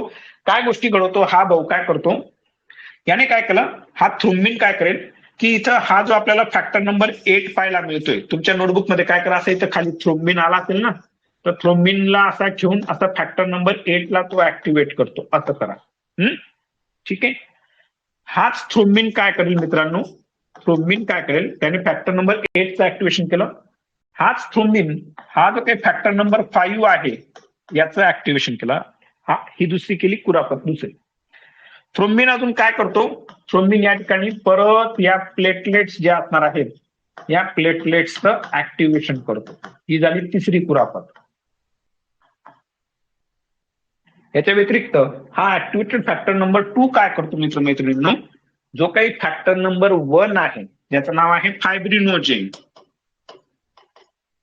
समजतंय का तुम्हाला फायब्रिनोजेन कुठं गेला आता आपल्याला, की फायब्रिनोजेन हा सर्क्युलेशन मध्ये आपल्याला पाहायला मिळतो. आणि ह्या सर्क्युलेशन मध्ये असलेला फायब्रिनोजेन, हे बघा, हा फायब्रिनोजेन सर्क्युलेशन मध्ये होता. Circulating fibrinogen get binds with the platelet. तो प्लेटलेटला आपल्याला बाइंड होताना पाहायला मिळतो ग्लायकोप्रोटीन 2B3A द्वारा. पहा इकडे लक्ष द्या, ग्लायकोप्रोटीन 2B3A ला तो कन्फर्मेशन चेंजेस होतात. फायब्रिनोजेन प्लेटलेटला बाइंड होतो आणि आपल्याला प्लेटलेटचं ऍग्रिगेशन होताना पाहायला मिळतं. नाही, हा फायब्रिनोजेन आपल्याला इथं येऊन भेटलेला आहे, इथं येऊन बसलेला आहे. आता हा जो काही फायब्रिनोजेन असणार आहे या फायब्रिनोजेनचं आपल्याला रूपांतर होणं महत्वाचं असतं इनटू द फायब्रिन. पण मात्र हा जो काही फायब्रिन मिळतो, आता हा काय, हा फॅक्टर नंबर 1 आहे, याचं रूपांतर होतं फायब्रिन मध्ये. पण मात्र हा फायब्रिन कसा असतो, हा सोल्युबल असतो. जर का सोल्युबल असेल तर थ्रोम्बस फॉर्मेशन होणार नाहीये, क्लॉट फॉर्मेशन होणार नाहीये, रक्ताची गुठळी तयार होणार नाहीये. म्हणून या फायब्रिनला काय करावं लागतं, स्टॅबिलाइज करावं लागतं, त्याला एकाग्र करावं लागतं, त्याला एके ठिकाणी बसवावं लागतं, हलायचं नाही. आणि हे एके ठिकाणी फायब्रिनला त्याला स्टेबल करण्यासाठी एक अजून फॅक्टर रिस्पॉन्सिबल असतो, त्याचं नाव आहे फॅक्टर नंबर 13. आणि त्याचं नाव काय आहे, फायब्रिन स्टॅबिलायझिंग फॅक्टर. ठीक आहे. आणि या फायब्रिनचं आपण याला म्हणू की आता हा स्टेबल किंवा इनसोल्युबल फायब्रिन असणार आहे. पण याच्यासाठी कुठला फॅक्टर महत्वाचा मित्रमैत्रिणींनो, फॅक्टर नंबर 13. पण आता घटना काय घडते की हा जो काही फॅक्टर नंबर 13 आहे याचं ऍक्टिव्हेशन कोण करतंय, अहो याचं ऍक्टिव्हेशन आहे ना हाच करतो प्रोथ्रोम्बिन, जो आपल्याला म्हणजे थ्रोम्बिन जो ऍक्टिव्हेटेड फॅक्टर असणार आहे हाच या फॅक्टर नंबर 13चं आपल्याला ऍक्टिव्हेशन करताना पाहायला मिळतो. आणि हा ऍक्टिव्हेटेड फॅक्टर नंबर 13 या सोल्युबल फायब्रिनचं रूपांतर फायब्रिन स्टेबल फायब्रिन मध्ये आपल्याला करताना पाहायला मिळतो. आणि या कारणामुळे आपल्याला फायब्रिनचं मेशवर्क तयार होताना पाहायला मिळतं. आणि घटना काय घडली आहे, हा जो सर्क्युलेशन मधला फायब्रिनोजेन होता हा कुणाला सोबत घेऊन आला, हा प्लेटलेट्सला घेऊन आला होता. आणि प्लेटलेट्स ज्यावेळी या फायब्रिनच्या मेशवर्क मध्ये आपल्याला अडकताना पाहायला मिळतात, म्हणजे पहा आपण असं पाहतो मास्याचं जाळं पाहतो, बरोबर आहे, हे मास्याचं जाळं आहे. आणि या माशाच्या जाळ्यामध्ये या आपल्या प्लेटलेट्स असणार आहेत, हे आपले असणार आहेत मासे. एक मिनिट, मासे जरा जास्त आणि अशा पद्धतीने आपल्याला रक्ताची गुठळी तयार होताना पाहायला मिळते आणि त्याला आपण म्हणतो थ्रोम्बस फॉर्मेशन. पहा मित्रमैत्रिणींनो, हे जे काही क्लॉटिंग फॅक्टर्स आपण पाहतोय ना यांच्यावर वेगवेगळ्या प्रकारचे अँटीकोएग्युलंट आपल्याला ऍक्ट होताना पाहायला मिळतात. त्यांची मेकॅनिझम ऑफ ऍक्शन आपल्याला तेव्हाच समजेल, रक्त मारून पण होऊन जातं परंतु ते काही कामाचं नाही, तेव्हाच समजेल ज्यावेळेस तुम्हाला हे सगळं क्लॉटिंग फॅक्टर्स माहिती असतील, कोएग्युलेशन कशा पद्धतीने होतं ते माहिती असेल, त्याच वेळेस होतं. ठीक आहे. मग आता या ठिकाणी ही जी काही एंडोथेलियल सेल डॅमेज झाली तिथं आपला स्टेबल फायब्रिन पण आला, त्यानंतर प्लेटलेट्स आल्या, त्यांनी त्या ठिकाणी प्लॅक फॉर्मेशन केलं, थ्रोम्बस फॉर्मेशन केलं, रक्ताची गुठळी तयार केली आणि जी काही ब्लिडिंग होती त्या ब्लिडिंगला त्याने अरेस्ट केलेलं असणार आहे. इथपर्यंत कळलं तुम्हाला. आता तुमच्या मनामध्ये एक मोठा प्रश्न निर्माण झाला असेल. काय प्रश्न निर्माण झाला असेल, यामध्ये सगळ्यात महत्वाचा डेंजर खिलाडी कोण दिसला तुम्हाला, की ज्याने 4-5 गोष्टी करून टाकल्या, कोण, हा थ्रोम्बिन. काय काय केलं थ्रोम्बिनने, नीट लक्ष द्या. थ्रोम्बिनने सगळ्यात पहिले फॅक्टर नंबर 8 जो होता त्याला ऍक्टिव्हेट करून टाकलं. हे बघा नीट लक्ष द्या, तुम्ही लक्ष देतात का, फॅक्टर नंबर 8 ला थ्रोम्बिनने ऍक्टिव्हेट करून टाकलं. फॅक्टर नंबर 10 जो होता त्याचा आपल्याला त्या ठिकाणी थ्रोम्बिनचं स्टिम्युलेशन होण्यासाठी फॅक्टर नंबर 5 लागत होता. फॅक्टर नंबर 5चं ऍक्टिव्हेशन या थ्रोम्बिनने करून टाकलं. त्याच्यानंतर ह्या थ्रोम्बिनने काय केलं, प्लेटलेटला ऍक्टिव्हेट करून टाकलं. त्याच्यानंतर या थ्रोम्बिनने काय केलं, फायब्रिनोजेनचं फॅक्टर नंबर 1चं ऍक्टिव्ह रूपांतर केलं फायब्रिनमध्ये. फायब्रिन काय होता, हा सोल्युबल होता, त्याला बनवायचं होतं पक्क बनवून म्हणजे स्टेबल करायचं होतं. त्या कारणाकरता थ्रोम्बिनने काय केलं, जो फॅक्टर नंबर 13 होता, ज्याचं नाव आहे फायब्रिन स्टॅबिलायझिंग फॅक्टर, त्याचं ऍक्टिव्हेशन केलं आणि ऍक्टिव्हेटेड फायब्रिन स्टॅबिलायझिंग फॅक्टरने सोल्युबल फायब्रिनचं स्टेबल फायब्रिनमध्ये रूपांतर केलं. मग हा जर इतका डेंजर असेल तर मग काय म्हणजे हा तर दुनियाभरचा त्या ठिकाणी याला त्याला ऍक्टिव्हेट करत बसेल आणि क्लॉट फॉर्मेशन खूप वाढून टाकेल ना यार. खरी गोष्ट आहे की नाही, क्लॉट फॉर्मेशन वाढणार आहे. पण मग असं होत नाही. तुमच्या माझ्या शरीरात असे एक जर का थ्रोम्बिन ऍक्टिव्हेट झाला असता तर त्याने एवढ्या मोठ्या रक्ताच्या गुठळ्या तयार करून ठेवल्या असत्या तुमच्या माझ्या ब्लड वेसल्स मध्ये. पण असं होत नाही. काय कारण असेल तर मित्रांनो, परमेश्वराची ताकद आहे ना, मजाक नाही, भयंकर आहे. काय करतो माहिती का परमेश्वर, हा जो थ्रोम्बिन आहे, हा जो थ्रोम्बिन आहे ना, की जो 5 प्रकारच्या गोष्टी करत फिरतोय, या थ्रोम्बिनचं हा जो फायब्रिन तयार होतो, थ्रोम्बिन पासून आपल्याला फायब्रिन तयार होताना पाहायला मिळाला, तर हा फायब्रिन काय करतो मित्रांनो, या थ्रोम्बिनला ऍब्सॉर्ब करून घेतो त्याच्यामध्येच. कारण आता हा थ्रोम्बिन सर्क्युलेशन मध्ये होता आणि फायब्रिन काय आहे, स्टेबल आहे, तो एकाच ठिकाणी आहे. आणि या स्टेबल फायब्रिन मध्ये या थ्रोम्बिनला ऍब्सॉर्ब केलं जातं. हे वळवळ नको करू, इकडे तिकडे याला त्याला ऍक्टिव्हेट नको करू, आपलं काम झालेलं आहे. पहा, नीट लक्षात घ्या.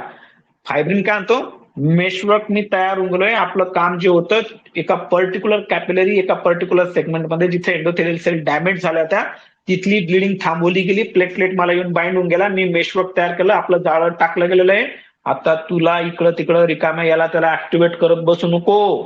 आणि या कारणाकरता या थ्रोम्बिनचं फायब्रिनमध्ये ऍब्सॉर्प्शन होतं आणि थ्रोम्बिनच्या ज्या पण काही ऍक्टिव्हिटी असतात ह्या 90% रिड्यूस होताना पाहायला मिळतात. काय कमालीची जादू घडवतोय देव ना. तर अशा पद्धतीने या फायब्रिनद्वारा थ्रोम्बिनच्या ऍक्टिव्हिटीज आपल्याला कमी होताना पाहायला मिळतात आणि जेवढ्या एरियात आपल्याला थ्रोम्बस फॉर्मेशन होणं आवश्यक असतं तेवढ्या एरियात थ्रोम्बस फॉर्मेशन होऊन जातं. किती सुंदरता आहे. आता मी तुम्हाला काय सांगितलं की देव कधीच एका गोष्टीवर अवलंबून राहत नाही. तो म्हणजे plan A, plan B, plan C, plan D, आपल्याकडे फक्त इंग्लिश 26 अल्फाबेट आहे, परंतु परमेश्वराकडे त्याच्यापेक्षा कितीतरी जास्त प्लॅन्स आहेत. आणि त्यातलाच एक दुसरा महत्वाचा भाग काय पाहायला मिळतो की तुमच्या माझ्या शरीरामध्ये काही एंडोजिनियस अँटी कोॲग्युलेंट पाहायला मिळतात. आपण आता अभ्यास कोणाचा करतोय, कोॲग्युलेटिंग फॅक्टर्सचा आपण अभ्यास केला. परंतु जसे विधात्याने तुमच्या माझ्या शरीरात क्लॉटिंग फॅक्टर्स दिले, कोॲग्युलेटिंग फॅक्टर्स दिले, तसे विधात्याने तुमच्या माझ्या शरीरात एंडोजिनियस अँटी कोॲग्युलेंट फॅक्टर सुद्धा देऊन ठेवलेले आहेत. त्यांच्या संदर्भात पण आपण चर्चा करू. तत्पूर्वी या ठिकाणी एक गोष्ट लक्षात घ्या की ही जी काही एक्सट्रिन्सिक पाथवे असणार आहे, एक्सट्रिन्सिक पाथवे जो असणार आहे, या पाथवेमध्ये काही खराबी आपल्याला होताना पाहायला मिळू शकते, काही डिस्टर्बन्स आपल्याला क्लॉटिंग फॅक्टरमध्ये ऍबनॉर्मॅलिटीज आपल्याला पाहायला मिळू शकतात. आणि जर का असं क्लॉटिंग एक्सट्रिन्सिक पाथवेमध्ये काही गडबड झाली असेल तर मग आपला हा जो काही activated tissue, activated partial thromboplastin time जो असतो, ऍक्टिव्हेटेड पार्शियल थ्रोम्बोप्लास्टिन टाइम जो असणार आहे, नाही, इथं हा जो असतो एक्सट्रिन्सिक पाथवेमध्ये आपला जो काही पीटी आयएनआर असणार आहे, पीटी आयएनआर जो आपण करतो, हा पीटी आयएनआर आपल्याला वाढताना पाहायला मिळतो. लक्षात द्या, नीट समजून घ्या. एक्सट्रिन्सिक पाथवेमध्ये जो काही पीटी आयएनआर असणार आहे हा आपल्याला वाढताना पाहायला मिळेल. आणि जर का काही डिस्टर्बन्स इंट्रिन्सिक पाथवेमध्ये असेल, इंट्रिन्सिक पाथवेमध्ये असेल तर अशा वेळेस आपल्याला आपल्या शरीरातला जो काही activated tissue, activated partial tissue thromboplastin time जो असणार आहे, ज्याला आपण एपीटीटीटी म्हणत असतो, तर तो आपल्याला वाढताना पाहायला मिळतो. ऍक्टिव्हेटेड पार्शियल थ्रोम्बोप्लास्टिन टाइम हा आपल्याला इंट्रेन्सिक पाथवेमध्ये जर का काही खराबी असेल तर त्यावेळेस तो आपल्याला वाढताना पाहायला मिळतो. आणि जर का काही पॅथॉलॉजी जर का आपल्याला कंबाईंड पाथवे पाहायला मिळतो. कंबाईंड पाथवे म्हणजे कोण, म्हणजे इंट्रेन्सिक पाथवे आणि एक्सट्रेन्सिक पाथवे या दोघांमध्ये तिथं काही प्रॉब्लेम असेल किंवा फॅक्टर नंबर 10 मध्ये काही प्रॉब्लेम आपल्याला पाहायला मिळत असेल तर मग पेशंटमध्ये PTINR जो असणार आहे, हा PTINR पण वाढलेला पाहायला मिळेल. आणि हा जो काही ऍक्टिव्हेटेड पार्शियल थ्रोम्बोप्लास्टिन टाइम असणार आहे, हे दोन्ही गोष्टी आपल्याला कंबाईन पाथवे मध्ये जर का डिस्टर्बन्स असेल तर दोन्ही पॅरामीटर जे असतात हे आपल्याला वाढलेले पाहायला मिळणार आहे. ठीक आहे, इथपर्यंत आलं लक्षात. मग याच्यानंतर आपल्याला समजून घ्यायचं असणार आहे की तुमच्या माझ्या शरीरात विधात्याने अजून काहीतरी जादू करून ठेवलेली आहे, जी मी तुम्हाला सांगितलं, एंडोजिनियस अँटीकोॲग्युलंट. एंडोजिनियस अँटीकोॲग्युलंट. आपण पाहिलं मित्रांनो की बाबा या ठिकाणी फायब्रिनद्वारा थ्रोम्बिनचं ऍब्सॉर्प्शन होताना पाहायला मिळतं आणि थ्रोम्बिनचं प्रमाण कमी होतं. हा ऍक्टिव्हेटेड फॅक्टर 2 असतो आणि त्याच्यामुळे आपल्याला अजून क्लॉट फॉर्मेशन कमी होताना पाहायला मिळतं, बरोबर आहे. परंतु त्याच्या व्यतिरिक्त परमेश्वराने तुमच्या माझ्या शरीरामध्ये अजून दोन मोठ्या मोठ्या जादू करून ठेवल्या, 3-4 प्रकारच्या. आपल्या शरीरात काही एंडोजिनियस अँटीकोॲग्युलंट काम करताना पाहायला मिळतात. सगळ्यात पहिला असणार आहे रॅपिड ब्लड फ्लो. हे पण आपलं जे काही ब्लड असणार आहे, वेसल्स मधनं जे पण काही ब्लड आपल्याला फ्लो होताना पाहायला मिळतं, याचं स्पीड आपल्याला पाहायला मिळतो. आणि स्पीड जास्त असल्या कारणामुळे घटना काय घडते माहिती का, समजून घ्या, एक गोष्ट समजून घ्या. इथं वेसल डॅमेज झाली, इथं सर्क्युलेशन मध्ये क्लॉटिंग फॅक्टर्स फिरतायत, बरोबर आहे की नाही. त्याच्यातले जेवढे आवश्यक आहेत तेवढेच ऍक्टिव्हेट होतील. आणि उरलेले क्लॉटिंग फॅक्टर्स काय असतं की ब्लड फ्लो रॅपिड असल्या कारणामुळे या ऊनपासून ते क्लॉटिंग फॅक्टर्स लांब घेऊन चालले जातात, म्हणजे त्यांना दूर नेलं जातं, जेणेकरून क्लॉटिंग जी असणार आहे ही जास्त झाली नको पाहिजे. परंतु ज्यावेळेस स्टॅसिस ऑफ ब्लड आपल्याला होताना पाहायला मिळतं, खास करून वेन्स मध्ये पहा, म्हणजे आर्टरीमध्ये पण आपल्याला थ्रोम्बस फॉर्मेशन होताना पाहायला मिळतं. परंतु वेन्स मधला जो काही ब्लड फ्लो असतो तो थोडासा आपल्याला कमी पाहायला मिळतो than that of the arteries.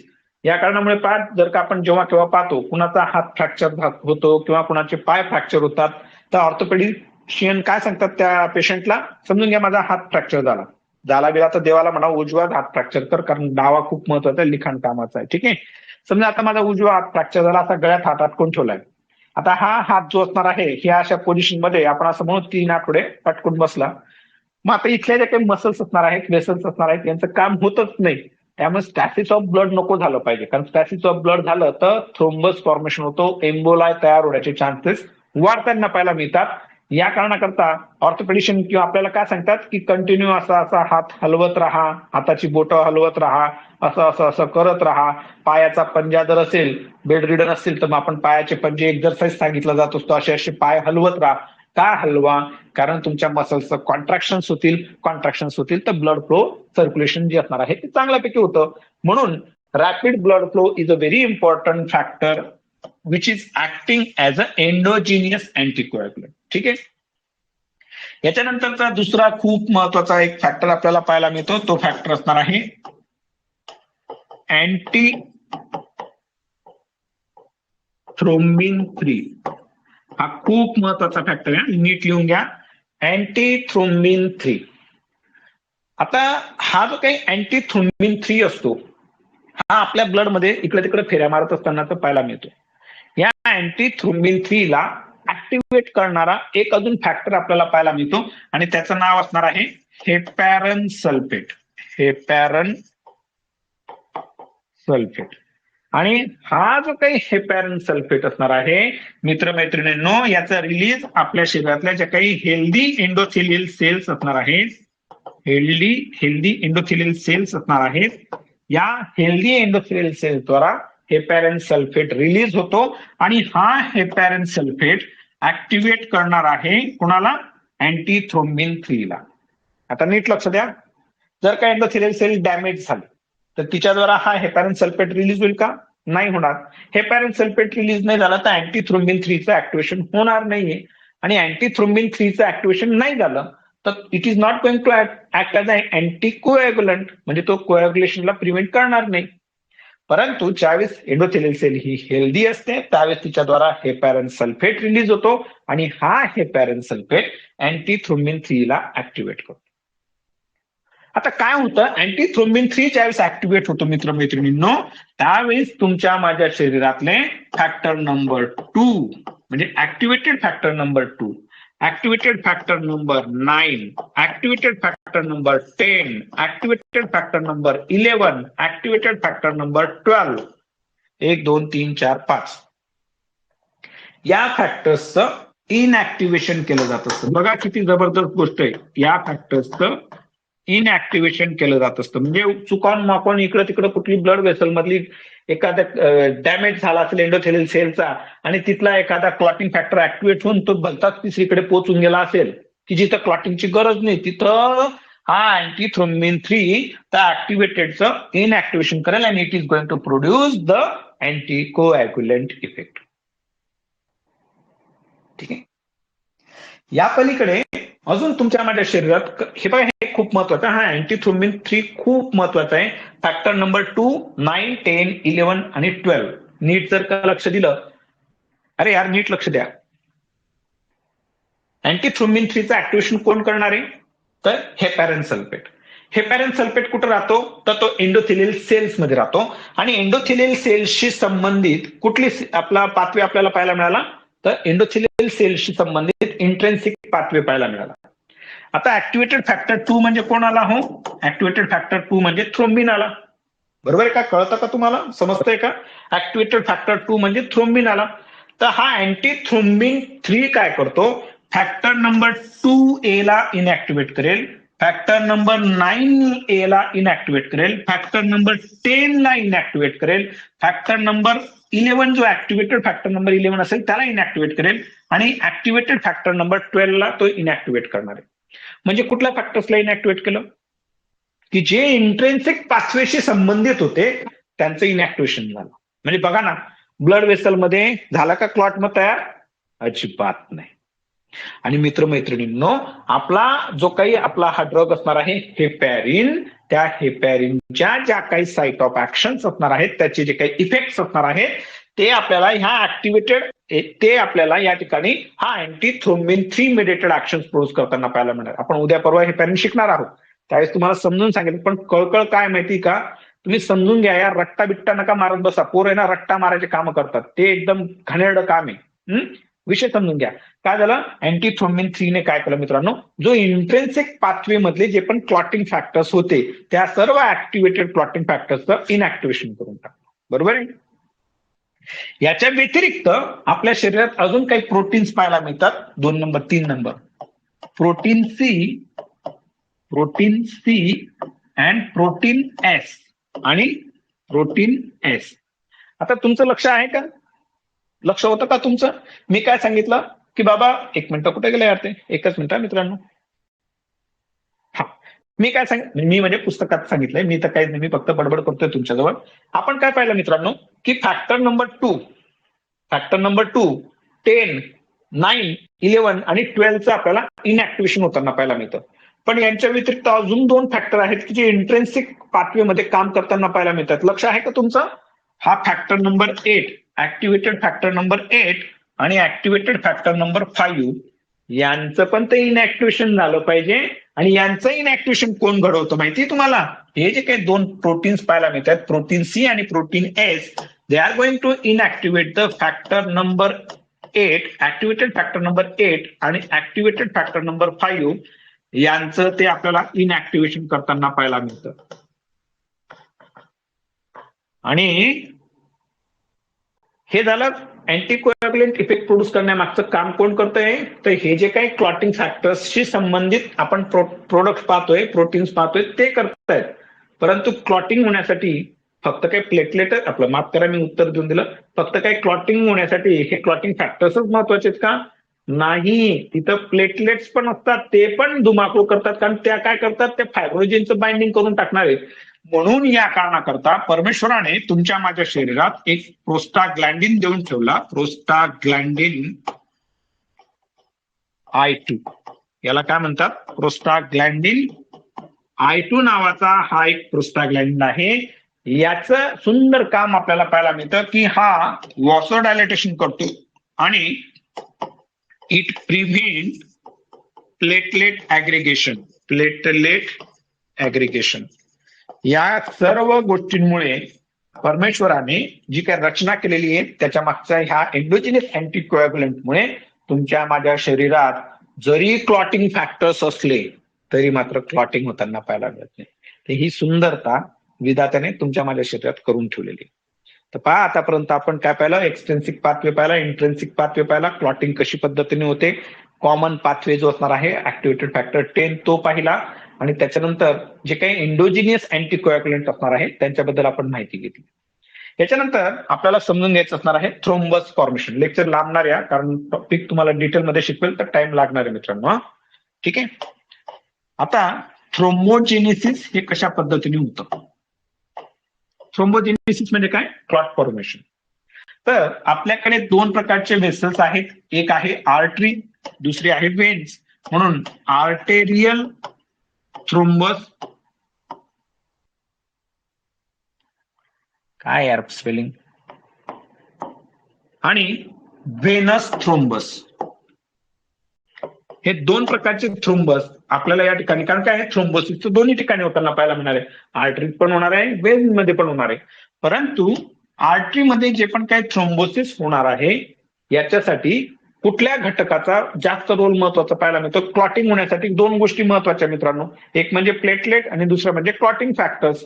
कळतंय ना, एक म्हणजे प्लेटलेट, दुसरी म्हणजे क्लॉटिंग फॅक्टर्स, आणि वॉसोकन्स्ट्रिक्शन तर दोन्हीकडे होणार आहे. मग आर्टरियल थ्रोम्बस फॉर्मेशन होण्यासाठी या ठिकाणी महत्वाची भूमिका जो निभावणार आहे त्या म्हणजे आपल्या platelets. Platelets are going to form the thrombus. तर आर्टरीमध्ये थ्रोम्बस फॉर्मेशन होण्यासाठी प्लेटलेट खूप महत्वाचे आपल्याला पाहायला मिळतात, आणि हा जो काही थ्रोम्बस तयार होतो आर्टरी मधला तो आपल्याला प्लेटलेट्समुळे पाहायला मिळत असल्या कारणामुळे तो व्हाईट कलरचा असतो, म्हणून त्याचं नाव असतं व्हाईट थ्रोम्बस. काय नाव असतं त्याचं, त्याला काय म्हणतात, दुसरं नाव काय, व्हाईट, अरे यार हे स्पेलिंगचं बेकार काम आहे सगळं, व्हाईट थ्रोम्बस. कारण का प्लेटलेट असतात त्याच्यामध्ये थ्रोम्बस मध्ये जास्त प्रमाणात म्हणून. आता कसं लक्षात ठेवायचं यार, सोपं आहे, काहीच काळजी करायची नाही मित्रांनो, फक्त माझं नाव लक्षात ठेवायचं. काय आहे माझं नाव, माझं नाव आहे Akash Pawar. A for artery, P for platelet. तर आर्टरीमध्ये जे पण काही थ्रोम्बस फॉर्म होणार आहे त्याच्यासाठी प्लेटलेट रिस्पॉन्सिबल असणार आहेत. आणि ज्यावेळेस मग आता घटना काय करते मित्रमैत्रिणी समजून घ्या, ही ब्लड वेसल आहे आणि इथं हा थ्रोम्बस फॉर्मेशन झालेला आहे. आता हा थ्रोम्बस काय करतो, याच्या पुढे जे पण काही आपल्याला ऑर्गन्स असणार आहेत, बॉडी पार्ट्स असणार आहेत, त्यांचा ब्लड फ्लो काय करेल, तो ब्लड फ्लो कमी करून टाकेल. आणि ब्लड फ्लो जर का कमी झाला तर कार्यकर्त्यामध्ये आपल्याला त्या पर्टिक्युलर ऑर्गन मध्ये इस्चिमिया होताना पाहायला मिळेल. आणि अजून जर का ब्लड फ्लो कमी झाला तर आपल्याला त्या ठिकाणी नेक्रोसिस होताना पाहायला मिळणार आहे. या कारणामुळे आर्टरियल थ्रोम्बसमुळे आपल्याला पेशंटमध्ये एखाद्या ऑर्गनमध्ये इस्चिमिया आणि नेक्रोसिस होताना पाहायला मिळतो. आणि याचं सोपं उदाहरण आपला मायोकार्डियल इन्फार्क्शन. तर मायोकार्डियल इन्फार्क्शन होण्यामागचं कारण काय असतं, आर्टरियल थ्रोम्बस आपल्याला होताना पाहायला मिळतो, थ्रोम्बोसिस होताना पाहायला मिळत असतं. या कारणाकरता या आर्टरियल थ्रोम्बसला प्रिव्हेंट करण्यासाठी आपण पेशंटला अँटी प्लेटलेट एजंट्स देतो. हे महत्वाचं आहे, कारण आपण प्रॅक्टिसमध्ये पाहतो 4 पेशंटच्या आडे किंवा 3 पेशंटच्या आडे एखाद्या पेशंटला आपल्याला अँटी प्लेटलेट एजंट सुरू असताना पाहायला मिळतात. तर त्याच्या मागचं कारण काय की थ्रोम्बस फॉर्मेशन होण्यासाठी, आर्टरीमध्ये थ्रोम्बस फॉर्मेशन होण्यासाठी प्लेटलेट्स महत्वाचे असतात, म्हणून अँटी प्लेटलेट एजंट जे असतात हे पेशंटला सुरू केले जात असतात. ठीक आहे. आता याच्या ऑपोजिट हे जे काही व्हेन्स मध्ये आपल्याला थ्रोम्बोसिस होताना पाहायला मिळतं. तर व्हेन्स मध्ये जे काही थ्रोम्बोसिस होतं, का होतं आपल्याला व्हेन्स मध्ये थ्रोम्बोसिस, तर व्हेन मधला जो काही ब्लड फ्लो असतो हा जर का स्लगिश झाला, हा जर का कमी झाला, तर या कारणामुळे इथले जे काही क्लॉटिंग फॅक्टर्स असतात ते ऍक्टिव्हेट होताना पाहायला मिळतात. आणि त्यातला सगळ्यात महत्वाचा हा जो काही फायब्रिन आपण पाहतो, या फायब्रिनचं मेशवर्क आपल्याला त्या ठिकाणी पाहायला मिळतं. आणि या फायब्रिनच्या मेशवर्क मध्ये या ज्या काही आरबीसी असणार आहेत, थोड्याफार प्रमाणात डब्ल्यूबीसी असणार आहेत, या त्या ठिकाणी आपल्याला अडकताना पाहायला मिळतात. या कारणामुळे व्हेनस थ्रोम्बसला आपण रेड थ्रोम्बस असं म्हणत असतो. काय म्हणत असतो आपण त्याला, रेड थ्रोम्बस असं म्हणत असतो. हा थ्रोम्बस कसा असतो व्हेनस थ्रोम्बस, हा आपल्याला असा हेड असतो आणि त्या हेडला अशी एक टेल आपल्याला पाहायला मिळते. आणि ही जी काही टेल असते ही जेली लाईक टेल आपल्याला पाहायला मिळते. ठीक आहे. म्हणजे स्पर्मचा आकार कसा असतो म्हणजे लक्षात ठेवण्यासाठी सांगतोय तुम्हाला मी, त्या पद्धतीने आपल्याला हा व्हेनस थ्रोम्बस दिसणार आहे किंवा त्याची डायग्राम आपण लक्षात ठेवायची की हे काय असणार आहे, हे हेड असणार आहे आणि ही काय असणार आहे, ही टेल असणार आहे. आता हा जो काही रेड थ्रोम्बस असणार आहे ज्याला आपण व्हेनस थ्रोम्बस असं म्हणत असतो, तर याचं पण आपल्याला डिटॅचमेंट होताना पाहायला मिळते आणि त्यांच्यापासून आपल्याला एम्बोला तयार होताना पाहायला मिळतात. आणि व्हेनस थ्रोम्बोसिसमुळे पेशंटमध्ये आपल्याला पल्मोनरी एम्बोलिझम होताना पाहायला मिळणार आहे. पल्मोनरी एम्बोलिझम आपल्याला होताना पाहायला मिळतात. मग हे झालं नको पाहिजे या कारणाकरता पेशंटमध्ये आता इथं कोण रिस्पॉन्सिबल आहे, व्हेनस थ्रोम्बोसिससाठी कोण रिस्पॉन्सिबल आहे, तर फायब्रिन रिस्पॉन्सिबल आहे. आणि फायब्रिन काय हो मित्रमैत्रिणींनो, fibrin is a clotting factor. मग ह्या फायब्रिनचं ऍक्टिव्हेशन झालं नको पाहिजे, फायब्रिन क्लॉटिंग फॅक्टर ऍक्टिव्हेट नको झाला पाहिजे, या कारणाकरता आपण या ठिकाणी पेशंटला अँटी कोॲग्युलंट्स देणार आहोत. पेशंटला काय देऊ आपण, ज्याच्यात व्हेनस थ्रोम्बस असतात त्या पेशंटला आपण अँटी कोॲग्युलंट्स देणार आहोत. मग पेशंटला आपण हेपॅरिन देऊ, लो मॉलिक्युलर वेट हेपॅरिन देऊ किंवा प्रोलॉंग ड्युरेशनसाठी थेरपी द्यायची असेल तर वारफॅरिन देऊन टाकणार आहोत. तर एकंदरीत हे थ्रोम्बोजेनेसिस आपल्याला काय सांगून जातं की there are the two types of the thrombus. First one is the arterial thrombus, where platelets are important, playing an important role in the formation of thrombus. And because of that, in case of arterial thrombus, we need to prescribe the patient antiplatelet agent. While in case of venous thrombus, the fibrin is responsible for the thrombus formation. And in order to treat or prevent the venous thrombosis, that time we are going to give the patient anticoagulant. Those are the heparin and warfarin or low molecular weight heparin. ठीक आहे. आता ह्या पण गोष्टी आपल्या clear झाल्या की बाबा आता क्लॉटिंग काय असणार आहे, कशा पद्धतीने होताना पाहायला मिळते, त्याच्यानंतर आपले अँटीकोॲग्युलंट कुठले असणार आहे एंडोजिनियस, आणि त्याच्यानंतर हे जे काही थ्रोम्बोजेनेसिस आपल्याला होताना पाहायला मिळतं हे आपण एकंदरीत समजून घेतलेले आहे. हे पहा, हे लेक्चर खूप महत्वाचं आहे. आता पुढच्या अर्धा पाऊण तासामध्ये आजचा जो आपला टॉपिक आहे त्या संदर्भात चर्चा करायची. तत्पूर्वी तुम्हाला कुणाला काही शंका आहे का ते पण सांगा. तेवढ्यात नंतर पुढचा जो आजचा आपला टॉपिक असणार आहे तो असणार आहे हिमोस्टॅटिक एजंट्स. ठीक आहे.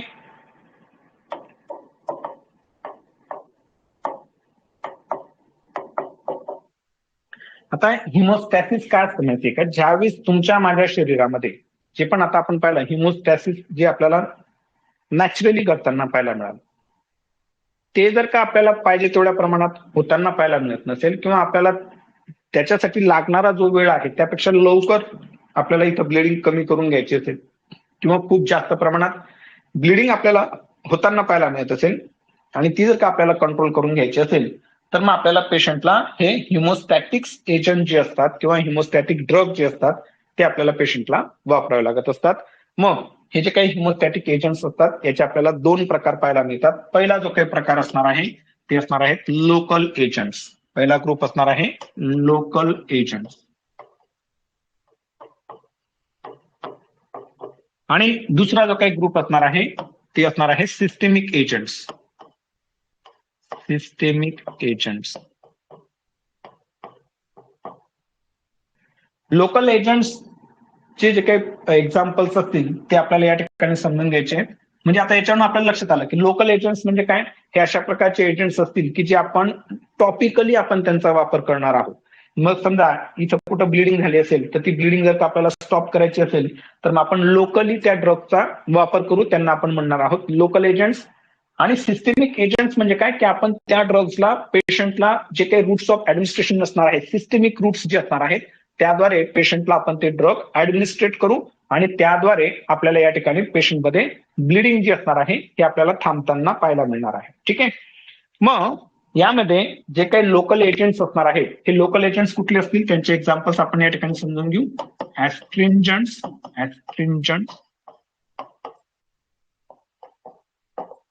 थ्रोम्बिन, ऍड्रिनालिन,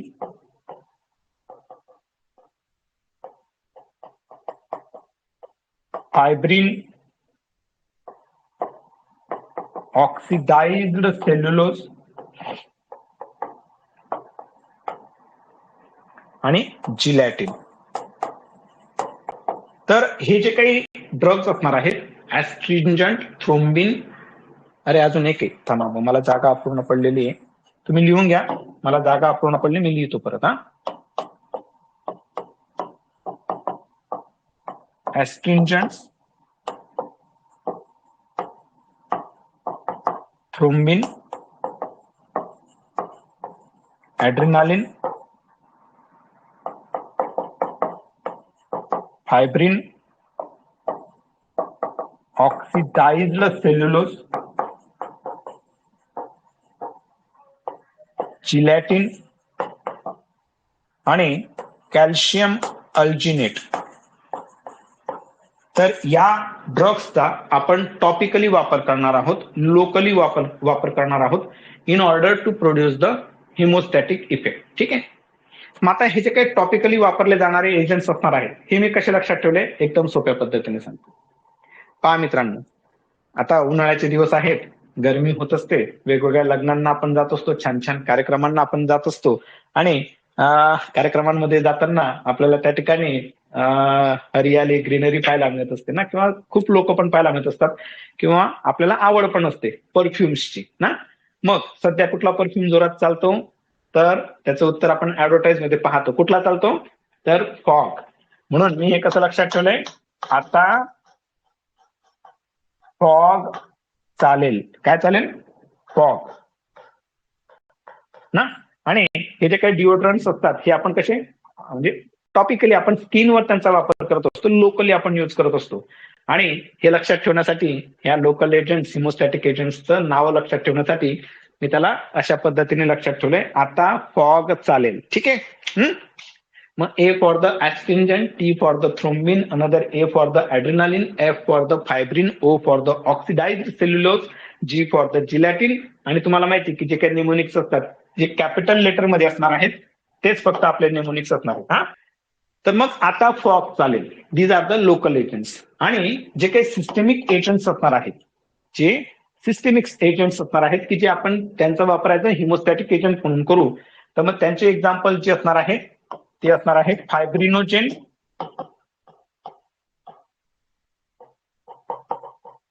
विटॅमिन के, इथामसाइलेट, डेस्मोप्रेसिन आणि अँटी हिमोफिलिक फॅक्टर. म्हणजे काय हो, सिस्टेमिक इफेक्ट प्रोड्यूस करून घेण्यासाठीचे जे काही ड्रग्स आपल्याला वापरावे लागणार आहे, तर तो व्यक्ती कसा असला पाहिजे, माझ्यासारखा असला पाहिजे. कसा, फुल वेडा असला पाहिजे तो विषयाप्रती. तर F for the fibrinogen, V for the vitamin K, E for the ethamsylate, D for the desmopressin and A for the anti haemophilic factors. तर चला आपण एकेकाबद्दल चर्चा करू. खूप महत्वाचा टॉपिक आहे, चांगल्यापैकी समजून घ्या. लोकल एजंट्स जे असणार आहेत, ते आता फॉग चालेल. आणि जे काही सिस्टमिक एजंट्स असणार आहेत, त्याच्यासाठी असा फुल वेडा माणूस पाहिजे तुम्हाला. ठीक आहे, लिहून घ्या. आपण एक एक छोटे छोटे एजंट्स आहेत, ते काय परीक्षेला विचारले जात नाहीत, पण मात्र आपण समजून घेऊ त्यांच्याबद्दल 2-2 ओळीमध्ये. सिस्टेमिक एजंट्स पैकी हा जो काही विटॅमिन के आहे, हा आपल्याला परीक्षेत विचारला जातो, आणि याच्याशी संबंधित खूप साऱ्या गोष्टी आहेत, त्या आपल्याला समजून घ्यायच्या. तर चला आपण सुरुवात करू. आता फॉग चालेल मधला सगळ्यात पहिला ऍस्ट्रिंजंट. ऍस्ट्रिंजंट्स, हे जे काही ऍस्ट्रिंजंट्स असतात, हे ज्यावेळेस आपण जिथून उजिंग होणार आहे, कॅपिलरी उजिंग होणार आहे, ब्लिडिंग होणार आहे, त्या ठिकाणी यांना ज्यावेळेस आपण स्प्रेड करत असतो, ठीक आहे, तर हे काय करतात, आपल्याला त्या ठिकाणी क्लॉटिंग करत असतानाच मदत करत असतात. कारण ते काय होतात, तिथं प्रेसिपिटेट होऊन जातात. ऍस्ट्रिंजंट काय असतात, की जिथं ब्लिडिंग होणार आहे, तिथं ज्यावेळेस आपण त्याचा वापर करतो, ते तिथं प्रेसिपिटेट होतात, आणि ते प्रेसिपिटेट झाल्या कारणामुळे क्लॉटिंग आपल्याला होताना पाहायला मिळते. मोस्टली हे जे काही ऍस्ट्रिंजंट्स असतात, हे आपण त्या ठिकाणी पेशंटमध्ये डेंटल ब्लिडिंग ज्यावेळेस होताना पाहायला मिळते, किंवा इपिस्टॅक्सिस मध्ये तर नाही, परंतु मात्र डेंटल ब्लिडिंग मध्ये हे ऍस्ट्रिंजंट्स टॉपिकली त्या ठिकाणी वापरले जातात, आणि ते ब्लिडिंग आपल्याला कमी करत असतानाच पाहायला मिळतं. त्यानंतर पुढचा जो काही लोकल एजंट असणार आहे तो असणार आहे थ्रोम्बिन. तर थ्रोम्बिन हा जो काही एजंट ड्रग असणार आहे हा खरं तर जे काही बोवाईन म्हणजे प्राणी आणि ह्युमन अँड ऑर ह्युमन म्हणू आपण, यांच्या प्लाझ्मापासून हा थ्रोम्बिन ऑप्टेन केला जात असतो. हा ड्राय पावडर फॉर्म मध्ये असतो. कसा असतो हा? ड्राईड पावडर फॉर्म मध्ये असतो आणि याला टॉपिकली आपण अप्लाय करत असतो आणि त्यामुळे थ्रोम्बिन काय हा आपल्याला त्या ठिकाणी क्लॉटिंग फॅक्टर पाहायला मिळतो. या कारणाकरता आपल्याला त्या ठिकाणी ब्लिडिंग अरेस्ट होत असतानाच पाहायला मिळते. पण मात्र याचा सोर्स जो असतो हा ह्युमन प्लाझ्मा किंवा अॅनिमल प्लाझ्मा आपल्याला पाहायला मिळत असल्या कारणामुळे थ्रोम्बिन वापरत असताना पेशंटमध्ये हायपर सेन्सिटिव्हिटी रिॲक्शन होण्याचे चान्सेस आपल्याला बऱ्यापैकी पाहायला मिळतात. लक्षात घ्या, जे पण अॅनिमल्स प्रोटीन्स असणार आहेत किंवा दुसऱ्या कुठल्या ह्युमनचे प्रोटीन्स ऍज अ ड्रग म्हणून वापरले जातात त्यावेळेस आपल्याला त्या ठिकाणी हायपर सेन्सिटिव्हिटी रिॲक्शन होताना पाहायला मिळू शकतात. मिळतीलच अशातला भाग नाही, मिळू शकतात. कारण काय शेवटी या इम्युनॉलॉजिकल रिस्पॉन्सेस असतात मित्रांनो. आपली ह्युमन बॉडी कुठल्या प्रकारच्या प्रोटीनला सबस्टन्सला अँटीजन म्हणून कन्सिडर करेल हे निश्चित सांगता येत नाही. त्यामुळे आपल्याला हायपर सेन्सिटिव्ह रिॲक्शन प्रत्येक पेशंटमध्ये पाहायला मिळेलच असं नसतं. म्हणूनच बऱ्याच वेळा आपण पाहतो, आपण ब्लड ट्रान्सफ्युजन ज्यावेळेस पेशंटला करत असतो त्यावेळेस काही पेशंटमध्ये रायगर्स किंवा अजून अॅनाफिलॅक्टिक रिॲक्शन्स पण आपल्याला रायगर्स पासून ते अॅनाफिलॅक्टिक रिॲक्शन्स पर्यंत कुठलीही गोष्ट होताना पाहायला मिळते. कारण काय होऊन जातं की शेवटी जे काही ब्लड असतं ते दुसऱ्या व्यक्तीच्या शरीरातलं असतं. त्याच्यातल्या प्रोटीन्सला आपलं शरीर काही वेळेस अँटीजन म्हणून कन्सिडर करू शकतो. ठीक आहे, असो. यानंतरचा पुढचा जो काही लोकल एजंट असणार आहे तो असणार आहे ऍड्रेनालिन.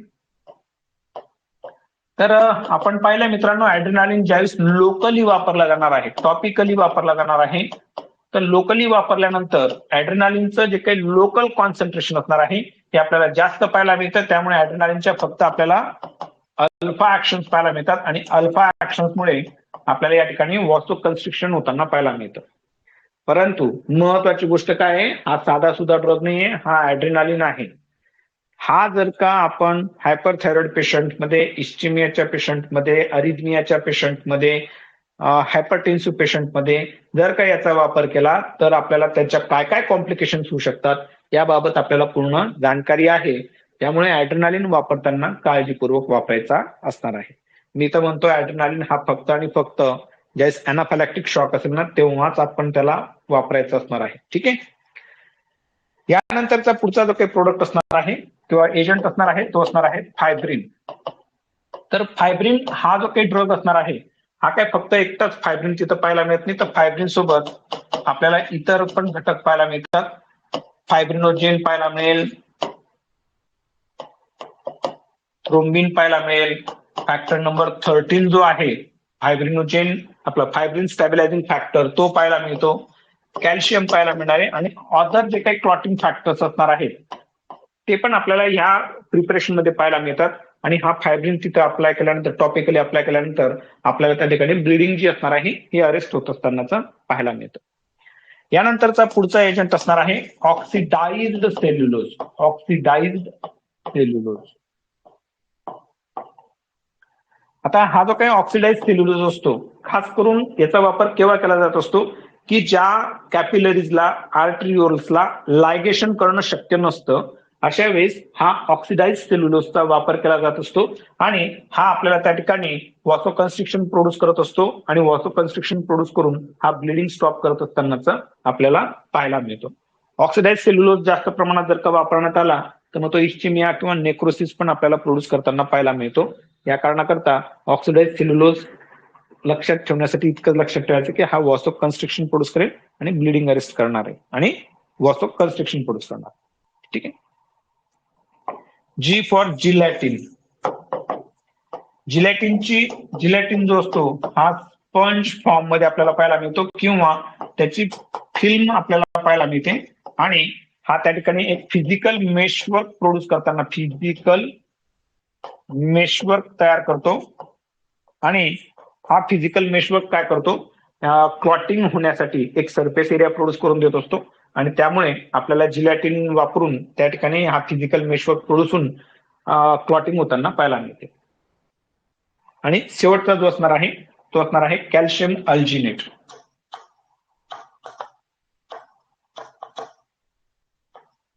कॅल्शियम अल्जिनेट म्हटलं म्हणजे काय झालं, शेवाळ झालं. तर शेवाळपासून हा कॅल्शियम अल्जिनेट ऑप्टेन केला जात असतो. आणि हा कॅल्शियम अल्जिनेट सुद्धा हा अशाच पद्धतीने क्लॉटिंग तयार करताना पाहायला मिळत असतो. आणि बऱ्याच वेळा जे काही वुंड हिलिंग असतात, या वुंड हिलिंगलाही आपल्याला हा मदत करत असतानाच पाहायला मिळतो. याच्या व्यतिरिक्त हिमोकोॲग्युलेज नावाचा अजून एक ड्रग आपल्याला पाहायला मिळतो. हिमोकोॲग्युलेज हा हिमोकोॲग्युलेज जो असणार आहे, हे जे काही वायपर असणार म्हणजे स्नेक्स असतात, या स्नेक्स पासून तो हिमोकोॲग्युलेज ऑप्टेन केला जात असतो. आणि हा हिमोकोॲग्युलेज फायब्रिनोजेनचं फायब्रिनमध्ये कन्व्हर्जन करतो आणि अशा पद्धतीने आपल्याला त्या ठिकाणी तो क्लॉटिंगला वाढवत असतानाच पाहायला मिळतो. हा टॉपिकली वापरला जातो, इंट्रामस्क्युलर सबक्युटेनियस म्हणजे दोन्ही रूटद्वारा वापरला जाणार आहे. याच्यानंतरचा जो काही महत्वाचा आपला फॅक्टर असणार आहे, सिस्टेमिक फॅक्टर पैकी व्हिटॅमिन के, याच्याबद्दल आपण आज माहिती घेणार आहोत. आणि बाकीचे जे काही एजंट्स आहेत एकदम छोटे छोटे सोपे सोपे आहेत, पहिले ते सांगून देतो आणि मग आपण पाहू व्हिटॅमिन के. इथामसायलेट. इथामसायलेट हा जो काही ड्रग असणार आहे, हा ज्या काही ॲबनॉर्मल प्लेटलेट्स असतो त्यांच्या ऍक्टिव्हिटी करेक्ट करत असतो. ज्या पण ॲबनॉर्मल प्लेटलेट्स असणार आहेत त्यांच्या ऍक्टिव्हिटी हा आपल्याला करेक्ट करत असतानाचा पाहायला मिळतो. आणि अशा पद्धतीने इथामसायलेट जो असणार आहे हा ओरली आणि पॅरेंटरली आपण पेशंटला देऊन त्या ठिकाणी क्लॉटिंग जे असणार आहे किंवा हिमोस्टॅसिस जे असणार आहे ते आपल्याला अचीव्ह होत असतानाच पाहायला मिळतं. त्यानंतर उरलेला जो काही डेस्मोप्रेसिन असणार आहे, हा आपण ज्या योग्य वेळी येईल, कारण त्यासाठी आपल्याला पहिले डेस्मोप्रेसिनच्या पहिले जो काही वॉसोप्रेसिन असणार आहे, हा वॉसोप्रेसिन आपल्याला माहिती असणं आवश्यक आहे. परंतु तुर्तास लक्षात घ्या की ज्या पद्धतीने वॉसोप्रेसिन हे नाव कोणाचं आहे, अँटीडायरेटिक हॉर्मोन ज्यावेळेस खूप जास्त प्रमाणात आपल्या शरीरात रिलीज होत असतो त्यावेळेस त्याला आपण त्याच्या ऍक्शन जे असतात त्या वेसल्सला कन्स्ट्रिक्शन प्रोड्यूस करतात, म्हणून त्याला वॉसोप्रेसिन असं म्हटलं जात असतं. तर त्याचाच एक अॅनालॉग हा डेस्मोप्रेसिन आपल्याला पाहायला मिळतो. त्या डेस्मोप्रेसिन सुद्धा वॉसो कन्स्ट्रिक्शन प्रोड्यूस करतो आणि अँटीकोॲग्युलंट इफेक्ट आपल्याला तो माफ करा हिमोस्टॅटिक इफेक्ट तो आपल्याला प्रोड्यूस करताना पाहायला मिळणार. ठीक आहे. तर एकंदरीत हे असे सिस्टेमिक एजंट्स असणार आहेत. आणि त्यानंतर जो एक 10 मिनिटात तुम्हाला व्हिटॅमिन के महत्वाचा आहे तो नीट समजून घ्या आणि मग आपण या ठिकाणी थांबणार आहोत. ठीक आहे. व्हिटॅमिन के खूप खूप महत्वाचं आहे, हा नीट समजून घ्या. आता काय होतं माहिती का, पूर्वीच्या काळी हे पण काय असतं, आपल्या आयुष्यात बऱ्याच साऱ्या ज्या काही गोष्टी होतात ना, ह्या खूप ऍक्सिडेंटली होत असतात ना. त्यातल्या त्यात जे पण काही बरेच सारे ड्रग्ज आहेत यांचं संशोधन पण हे अशाच ऍक्सिडेंटली आपल्याला होताना पाहायला मिळतं. मग या ठिकाणी पूर्वी एक मेंढी चालणारा माणूस होता आणि हा मेंढी चालणारा जो काही माणूस होता हा अशाच मेंढ्या चालत असताना त्याला कदाचित कंटाळा येत असेल, चांगल्या हिरवळीत त्या मेंढ्यांना नेण्याऐवजी गावाच्या जवळपास जे काही कमी प्रतीचं गवत असेल तिथं तो मेंढ्या चारायला घेऊन जात असेल. यामुळे काय झालं की त्या मेंढ्यांच्या शरीरामध्ये डायटरिक डिफिशियन्सी आपल्याला होताना पाहायला मिळाली, म्हणजे त्यावेळेस त्यांना होताना पाहायला मिळाली.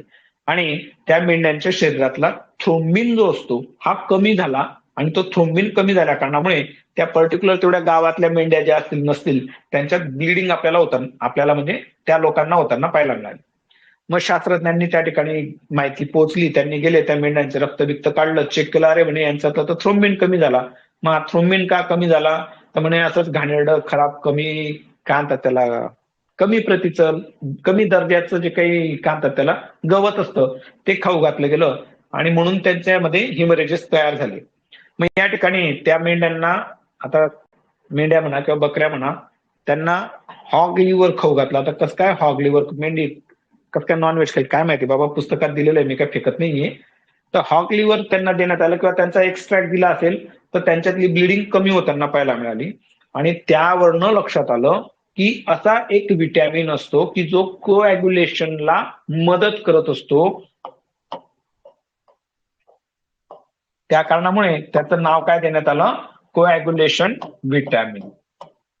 मग आता ते जे काही ज्या देशामध्ये असं सगळं चाललं असेल त्यांच्यामध्ये कोॲग्युलेशनसाठी सी ऐवजी के वापरला जात असेल आणि या कारणामुळे तो जो काही विटॅमिनचं संशोधन लागलं की ज्याचं नामकरण 16 कोॲग्युलेशन विटॅमिन असं केला गेला त्याला आपण म्हणत असतो विटॅमिन के. ठीक आहे. तर अशा पद्धतीने या विटॅमिन केचं संशोधन झालं की बाबा हा ब्लड क्लॉटिंग करायला मदत करत असतो असं तिथं लक्षात आलं आणि त्यावरनं मग शास्त्रज्ञांनी पुढे अजून अभ्यास केला आणि तो अभ्यास पुस्तकात लिहून दाखवला आणि मी तो तुम्हाला समजून सांगतो सांगण्याचा प्रयत्न करतो. ठीक आहे. मग आता घटना काय घडते की विटॅमिन के हा जो काही विटॅमिन आहे हा आपला फॅट सोल्युबल विटॅमिन आहे. काय आहे? Fat soluble vitamin. मग आपल्याकडे फॅट सोल्युबल विटॅमिन कुठले कुठले आहेत? ADEK. ADEK हे जे काही विटॅमिन्स आहेत हे सगळे फॅट सोल्युबल विटॅमिन्स असणार आहेत. मग त्यापैकी विटॅमिन के हा आपल्याला एक फॅट सोल्युबल विटॅमिन पाहायला मिळतो आणि विटॅमिन के चे 3 प्रकारचे टाइप्स आपल्याला पाहायला मिळतात. There are the 3 types of vitamin K. Types of vitamin K आपण पाहतो की K1, K2 आणि K3 असे 3 टाइप्स आपल्याला विटॅमिन के चे पाहायला मिळतात. त्यातला पहिला जो काही टाइप असणार आहे त्याला म्हटलं जातं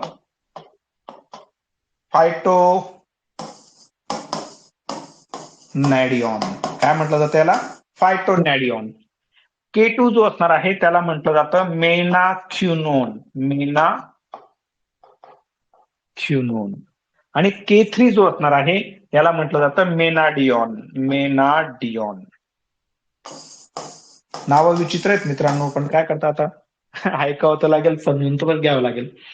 आता इथं काय करायचं मी कसं लक्षात ठेवत ते मी तुम्हाला सांगतो. हा ठीक आहे चालेल ना? नीट समजून घ्या. आता हे असे नावं का दिले गेले असतील तर त्याच्या मागचं कारण असतं की यांचे केमिकल अॅनालॉग जे असतात हे ज्याशी संबंधित असतात त्याच्यावरून आपल्याला यांची नावं दिली जातात. परंतु आपल्याला लक्षात कसं ठेवायचं हे मी तुम्हाला समजून सांगतो. यापैकी हा विटॅमिन K1 जो असणार आहे हा विटॅमिन के टाइप जो असणार आहे ज्याला आपण फायटोनॅडिऑन असं म्हणत असतो. हा तर फायटो म्हणजे काय असतं माहिती का? फायटो म्हणजे व्हेजिटेबल किंगडमशी संबंधित जे पण काही ड्रग्ज असणार आहेत त्यांना आपण त्या ठिकाणी फायटो असा शब्द लावला जात असतो. ठीक आहे. त्याच्यावरून आपल्याला लक्षात येतं की K1 चा जो काही सोर्स असणार आहे विटॅमिन K1 चा जो पण काही सोर्स आपल्याला पाहायला मिळतो मेन सोर्स हा आपल्याला फूड असलेलं पाहायला मिळणार आहे आणि या फूड मध्ये जे काही व्हेजिटेरियन आणि नॉन व्हेजिटेरियन 2 सोर्सेस आपल्याला पाहायला मिळतात. त्यापैकी व्हेजिटेरियन सोर्स मधले ज्या भाज्या तुम्हाला अजिबात आवडत नाही म्हणजे मला पण आवडत नाही तुमचंच नाही मला पण आवडत नाही त्या भाज्यांमध्ये विटॅमिन के हा जास्त पाहायला मिळतो आणि त्या भाज्या असणार आहेत स्पिनॅच,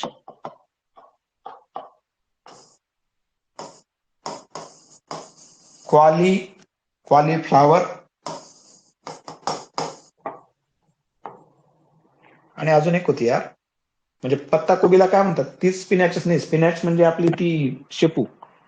कॉलीफ्लॉवर म्हणजे फुलोवाली फ्लॉवर आणि पत्ता कोबीला काय म्हणतात यार? कॅबेज.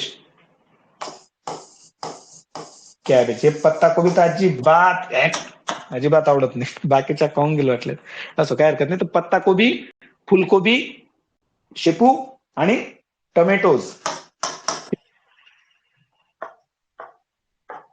अरे टोमॅटो येते पण मात्र याचं प्रोनाऊन्सिएशन टोमॅटोज आहे. हा ठीक आहे. तर हे जे काही व्हेजिटेरियन सोर्सेस असणार आहेत याच्यातनं आपल्याला विटॅमिन के हा K1 जो असणार आहे हा आपल्याला जास्त पाहायला मिळतो आणि जे काही नॉनव्हेज सोर्स असणार आहे मग आता मिल्क त्याला नॉनव्हेज सोर्स म्हटलं त्यांनी. मिल्क, मीट, बटर आणि लिव्हर यांच्यामध्ये हा K1 आपल्याला जास्त पाहायला मिळतो. पण मात्र व्हेजिटेरियन सोर्सेस असल्या कारणामुळे याला आपण त्या ठिकाणी फायटो असं नाव लावलेलं असेल असं लक्षात ठेवा. ठीक आहे. पहा बऱ्याच वेळा ज्या पेशंटला वारफॅरिन सुरू असतो अशा पेशंटला ऍडवाइस दिलं जातं की बाबा तुम्ही पत्ता कोबी खाऊ नका, फुलकोबी खाऊ नका, टोमॅटो खाऊ नका, शेपू खाऊ नका. त्याच्या मागचं कारणच ते असतं मित्रमैत्रिणींनो की यांच्यात विटॅमिन केचं प्रमाण जास्त पाहायला मिळतं. ठीक आहे. म्हणून त्यांना ते खायला सांगत नाही. ठीक आहे. याच्यानंतरचा जो काही K2 असणार आहे जो विटॅमिन K2 असणार आहे K2चं नाव काय आहे? मेनाक्युनोन. आता मी कसं लक्षात ठेवलं, तर जे काही 2 नंबरचा विटॅमिन के असणार आहे हा क्युनोन असणार आहे किंवा क्विन असणार आहे असं लक्षात ठेवायचं. आणि हे मेनाक्युनॉन येते, मेना हा, तर मेनाक्युनोन असणार आहे, हा क्वीन असणार आहे. आणि हे मेनाऐवजी मीना आपण लक्षात ठेवलं तरी चालतं, मीना क्वीन असणार आहे आणि तो विटॅमिन 2 असणार आहे, K2 असणार आहे. आता हा जो काही मेनाक्युनॉन असणार आहे हा आपल्या शरीरातल्या जे काही इंटेस्टायनल बॅक्टेरिया जे असणार आहे किंवा इंटेस्टायनल फ्लोरा जो असणार आहे, या इंटेस्टायनल फ्लोराद्वारा, उदाहरणार्थ जे काही ई कोलाय वगैरे असे जे काही पॅथोजेन्स असणार आहेत, बॅक्टेरिया असणार आहेत, यांच्याद्वारे आपल्या शरीरातनं या विटॅमिन K2 चा सिंथेसिस आपल्याला होताना पाहायला मिळतं. आणि नियर अबाउट 50% जो पण काही डेली रिक्वायरमेंट असणार आहे विटॅमिन के चा, तो 50% रिक्वायरमेंट जी असणार आहे विटॅमिन के ची, ते ह्या इंटेस्टायनल फ्लोराद्वारा आपल्याला फुलफिल होत असतानाची पाहायला मिळते. म्हणजे बघा ना किती जबरदस्त आहे ना, शरीरातले हे जे काही इंटेस्टायनल बॅक्टेरिया असणार आहेत ते आपल्याला विटॅमिन के न कळत, म्हणजे नुसतं देव तर जाऊच द्या बिचारा, हे बारीक जंतू जे आहेत ते पण आपल्याला किती मदत करतायत ना. तर हा K2 चा सोर्स आपल्याला हा पाहायला मिळतो, इंटेस्टायनल फ्लोरा. आता हेच ते कारण असतं मित्रांनो, की बऱ्याच वेळा आपण त्या ठिकाणी पाहत असतो बघा, बाळ जन्माला येतं, बरोबर आहे, न्यूबॉर्न जो असतो, त्या प्रत्येक न्यूबॉर्नला आपण त्या ठिकाणी विटॅमिन के जो असणार आहे हा आपण त्या बच्चूला इंजेक्ट करत असतो. त्याच्या मागचं कारण असते असतं की न्यूबॉर्न जे असतात त्यातल्या त्यात प्री मॅच्युअर जे असतील तर मग तर फारच महत्वाचं असतं. तर मग अशाच आपण काय करतो, त्यांना K1 का देतो, कारण यांच्या गटमध्ये, फ्लोरामध्ये, आपल्या इंटेस्टाईनमध्ये हा बॅक्टेरियल फ्लोरा आपल्याला पाहायला मिळत नाही. आणि दुसरी महत्वाची गोष्ट काय असते की हे जे काही ताने काने लेकरं असतात हे पत्ताकोबी खाणार नाहीत, फुलकोबी खाणार नाहीत, टमाटे खाणार नाहीत, स्पिनॅच खाणार नाहीत. म्हणजे बाहेरचं जे काही फूड असणार आहे ते त्यांच्या शरीरात 6-8 महिने, वर्षभर जाताना पाहायला मिळत नाही. आणि तिसरी महत्वाची गोष्ट की जे काही ब्रेस्ट मिल्क असतं, या ब्रेस्ट मिल्क मध्ये विटॅमिन के ची डिफिशियन्सी असते. या त्या कारणामुळे आपल्याला जे पण काही नवजात शिशु असतात, जे काही लेकरं असतात, ते जन्म झाल्यानंतर आपल्याला त्यांना विटॅमिन के इंजेक्ट करावा लागत असतो. ठीक आहे. मग कारण त्या बच्चूच्या शरीरात हा इंटेस्टायनल फ्लोरा अजून काम करत नाही, म्हणून यांच्याद्वारे जो काही 50% विटॅमिन के चं सप्लिमेंटेशन होणार होतं, सोर्स होता, तो आपल्याला मिळत नाहीये. ठीक आहे. आणि जो काही K3 असणार आहे, K3 चं नाव काय आहे, मेनाडिऑन. मेनाडिऑनच आहे ना, कुठे गेलं रे, अरे यार, हा बरोबर आहे, मेनाडिऑन असणार आहे. हा ठीक आहे. तर हा जो काही मेनाडिऑन असणार आहे हा मात्र सिंथेटिक सोर्स असणार आहे. कसा असणार आहे, सिंथेटिक सोर्स आहे. मग आपल्याकडे 3 प्रकारचे सोर्सेस आले विटॅमिन के चे. पहिला असणार आहे फूड, दुसरे असणार आहे बॅक्टेरिया, पण मात्र कुठले, इंटेस्टायनल बॅक्टेरिया, आणि तिसरा असणार आहे सिंथेटिक सोर्स. ठीक आहे. मग आता हा जो काही विटॅमिन के असणार आहे याचं डेली रिक्वायरमेंट जी आहे तुमच्या माझ्या शरीरासाठीची, ही डेली रिक्वायरमेंट साधारणतः ही आपल्याला 50 to 100 मायक्रोग्राम पर डे इतकी डेली रिक्वायरमेंट आपल्याला त्या ठिकाणी पाहायला मिळत असते. आणि याच्यापैकी 50% जी काही रिक्वायरमेंट असणार आहे ते आपल्या इंटेस्टायनल बॅक्टेरिया विचार ते त्यांचं काम करताना आपल्याला पाहायला मिळतं. मग हा जो काही विटॅमिन डी, आपलं विटॅमिन के असणार आहे, हा याचं फार्मॅकोकायनेटिक्स काय असणार आहे ते आपल्याला समजून घ्यायचं. म्हणजे कशा पद्धतीने हा आपल्या शरीरात त्याचं ऍब्सॉर्प्शन होणार आहे, कशा पद्धतीने मेटाबॉलिझम होणार आहे, ट्रान्सपोर्टेशन कसं होतं ते आपल्याला समजून घ्यायचं. यापैकी हा जो काही विटॅमिन के असणार आहे याचं ऍब्सॉर्प्शन म्हणजे विटॅमिन K1 आणि विटॅमिन K2 यांचं जे काही ऍब्सॉर्प्शन असतं, यांच्या ऍब्सॉर्प्शनसाठी आपल्याला हे जे काही बाईल साल्ट्स असतात ना, यांची रिक्वायरमेंट असते. कारण हा K1 K2 जो असणार आहे या बाईल साल्ट मध्ये इनकॉर्पोरेट होताना पाहायला मिळतो. म्हणजे त्याला तो बाइंड होणार आहे आणि त्यांना बाइंड झाल्यानंतर तो आपल्या शरीरामध्ये ऍब्सॉर्ब होताना पाहायला मिळतो, ज्यावेळेस हे ओरली दिले जातात त्यावेळेची गोष्ट आहे. ठीक आहे. आणि हेच ते महत्वाचं कारण आहे की ज्यावेळेस पेशंटला ऑब्स्ट्रक्टिव्ह जॉन्डिस आपल्याला होताना पाहायला मिळतो, मग ऑब्स्ट्रक्टिव्ह जॉन्डिस मध्ये काय असतं की जे काही बाईल असणार आहे हे आपल्या इंटेस्टाईन मध्ये येणारच नाहीये, जेजुनम पर्यंत ते येणारच नाहीये. मग ते जर आले नाही तर मग जे पण काही आपल्या बॅक्टेरियाद्वारा तयार केला गेलेला जो काही व्हिटॅमिन के असणार आहे किंवा जे पण कार्यकर्त्यांनी खाल्लं प्यालेलं असेल, फूड मधला जो पण काही व्हिटॅमिन के असणार आहे त्याचं ऍब्सॉर्प्शनच होत नाही. या त्या कारणाकरता इन केस ऑफ ऑब्स्ट्रक्टिव्ह जॉन्डिसच्या पेशंटमध्ये आपल्याला व्हिटॅमिन के पॅरेंटरल रूटद्वारा द्यावा लागतो. आपल्याला त्या पेशंटला ते व्हिटॅमिन केचं इंजेक्शन द्यावं लागत असतं. कारण काय? कारण व्हिटॅमिन केच्या ऍब्सॉर्प्शनसाठी बाईल साल्ट असणं खूप महत्वाचं असतं. आता या बाईल साल्ट सोबत आपल्याला ट्रायग्लिसराइड जे असणार आहे आणि जे काही लायपोप्रोटीन्स असणार आहेत यांचंही आपल्याला ऍब्सॉर्प्शन होताना पाहायला मिळत असतं. म्हणून आपल्या शरीरातल्या ट्रायग्लिसराइडचं लायपोप्रोटीन्सचं प्रमाण हे बऱ्याच वेळी आपण हे जे काही व्हिटॅमिन के असतं यांच्याशी एक रेशिओ मध्ये ते आपल्याला पाहायला मिळत असतं. व्हिटॅमिन के लिव्हरमध्ये स्टोअर केला जात असतो थोड्याफार प्रमाणात. लिव्हरमध्ये त्याचं मेटाबॉलिझम आपल्याला होताना पाहायला मिळतं आणि बाईल मधनं आणि युरिन मधनं व्हिटॅमिन के तुमच्या माझ्या शरीरातनं इलिमिनेट होताना पाहायला मिळत असतो. यानंतर फार्मॅकोकायनेटिक प्रॉपर्टी समजून घेतल्यानंतर व्हिटॅमिन के चं फंक्शन काय असणार आहे, त्याच्या ऍक्शन्स काय असणार आहेत हे खूप महत्वाचे, नीट समजून घ्या. ठीक आहे, आपण ऍक्शन्स म्हणणार आहोत. ठीक आहे, आता हा व्हिटॅमिन के इतका महत्वाचा व्हिटॅमिन असणार आहे की हा काय करतो की आपल्या शरीरात काही क्लॉटिंग फॅक्टर्स आहेत मित्रांनो. उदाहरणार्थ clotting factor number 2, clotting factor number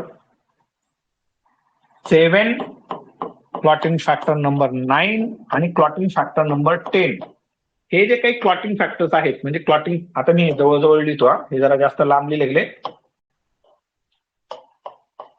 2, 7, 9 आणि 10 या क्लॉटिंग फॅक्टर्सचं ऍक्टिव्हेशन होणं हे लिव्हरमध्ये तयार होतं. सगळे क्लॉटिंग फॅक्टर्स लिव्हरमध्ये तयार होत असतात. या क्लॉटिंग फॅक्टर्स हे इनऍक्टिव्ह फॉर्मॅटमध्ये असतात आणि या क्लॉटिंग फॅक्टरचं ऍक्टिव्ह फॉर्मेशन होण्यासाठी,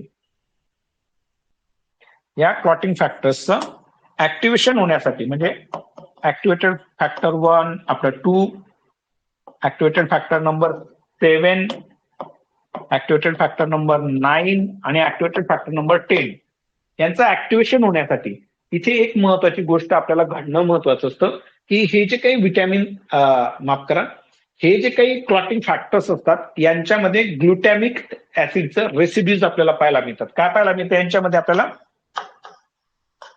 ग्लुटॅमिक ऍसिडचं रेसिड्यूज म्हणजे काय? प्रमाण असतं बाबा, असं लक्षात घ्या. घटक असणार आहे. या ग्लुटॅमिक ऍसिड रेसिड्यूजचं कार्बोक्सिलेशन होणं महत्वाचं असतं. काय होणं असतं महत्वाचं? या क्लॉटिंग फॅक्टरचं ऍक्टिव्हेशन होण्यासाठी या क्लॉटिंग फॅक्टरमध्ये असलेले जे काही ग्लुटॅमिक ऍसिडच्या रेसिड्यूज असतात या रेसिड्यूजचं काय सांगितलं तुम्हाला मी? कार्बोक्सिलेशन होणं महत्वाचं असतं. आणि हे जे काही कार्बोक्सिलेशन होणार आहे याच्यासाठी गॅमा कार्बोक्सिलेशन जे असणार आहे, गॅमा कार्बोक्सिलेशन, हे गॅमा कार्बोक्सिलेशन होणं खूप महत्वाचं असतं. आणि हे गॅमा कार्बोक्सिलेशन झाल्या कारणामुळे आपल्याला हे जे काही व्हिटॅमिन्स असतात हे व्हिटॅमिन्स ऍक्टिव्ह होताना पाहायला मिळतात. पण ही जी काही प्रोसेस आपल्याला पाहायला मिळते, माफ करा व्हिटॅमिन्स बोललं गेलं माझ्याकडनं, हे जे काही क्लॉटिंग फॅक्टर्स असतात त्यांचं ऍक्टिव्हेशन होण्यासाठी गॅमा कार्बोक्सिलेशन होणं ही एक प्रकारची रिॲक्शन आहे, ही होणं महत्वाचं असतं. परंतु या रिॲक्शन घडण्यासाठी आपल्याला या ठिकाणी शरीरामध्ये हा व्हिटॅमिन के खूप महत्वाचा असतो. आणि या vitamin K it is acting as a co factor in case of activation of these clotting factors. आणि मग हा व्हिटॅमिन के आपल्याला या ठिकाणी इनऍक्टिव्ह होताना, हा इकडे ऍक्टिव्ह व्हिटॅमिन के असतो. आणि हे गॅमा कार्बोक्सिलेशन प्रोसेस झाल्यानंतर याचा आपल्याला इनऍक्टिव्ह व्हिटॅमिन के होताना पाहायला मिळतो. आणि हे जे काही क्लॉटिंग फॅक्टर्स असणार आहेत हे ऍक्टिव्हेट होताना पाहायला मिळतात. आणि मग हे ऍक्टिव्हेटेड क्लॉटिंग फॅक्टर्स त्या ठिकाणी मग कॅल्शियम सोबत बाइंड होतात. त्यानंतर जे पण काही फॉस्फोलिपिड्स असतात त्यांच्याबरोबर बाइंड होताना पाहायला मिळतात. आणि ज्या पण काही पुढच्या क्लॉटिंग फॅक्टर्स मधल्या रिॲक्शन्स असतील किंवा घटना असतील त्या घटना आपल्याला या ठिकाणी होत असतानाच पाहायला मिळतं. मग आता ही जी काही एकंदरीत ह्या क्लॉटिंग फॅक्टर्सचं ऍक्टिव्हेशन आपल्याला होताना पाहायला मिळालं, त्याच्यासाठी महत्वाचा विटॅमिन कुठला ठरला, तर विटॅमिन के हा आपल्याला महत्वाचा ठरताना पाहायला मिळतो. या कारणाकरता हे जे काही क्लॉटिंग फॅक्टर्स असणार आहेत, म्हणजे clotting factor number 2, clotting factor number 7, clotting factor number 9 आणि क्लॉटिंग फॅक्टर नंबर 10 यांना विटॅमिन के डिपेंडंट क्लॉटिंग फॅक्टर्स म्हटलं जातं. हे खूप महत्वाचं आहे ना. क्लास संपण्याच्या अगोदर अजून एक गोष्ट समजून सांगायची, त्या गोष्टी पक्क्या डोक्यात फिक्स ठेवायच्या. ठीक आहे. तर मग विटॅमिन के डिपेंडंट क्लॉटिंग फॅक्टर्स 2, 7, 9, 10 हे आपल्याला पाहायला मिळतात. मग हे महत्वाचं काम विटॅमिन केचं आपल्याला in relation with the clotting factors पाहायला मिळतं. ठीक आहे. आता विटॅमिन के ची आपल्याला डिफिशियन्सी केव्हा केव्हा पाहायला मिळणार? तुमच्या माझ्या शरीरात विटॅमिन के ची डिफिशियन्सी केव्हा केव्हा होताना पाहायला मिळेल? ज्यावेळेस ऑब्स्ट्रक्टिव्ह जॉन्डिस आपल्याला पेशंटमध्ये होताना पाहायला मिळतो. ऑब्स्ट्रक्टिव्ह JAUNDIC, ज्यावेळेस पेशंटमध्ये ऑब्स्ट्रक्टिव्ह जॉन्डिस होताना पाहायला मिळणार आहे. त्यानंतर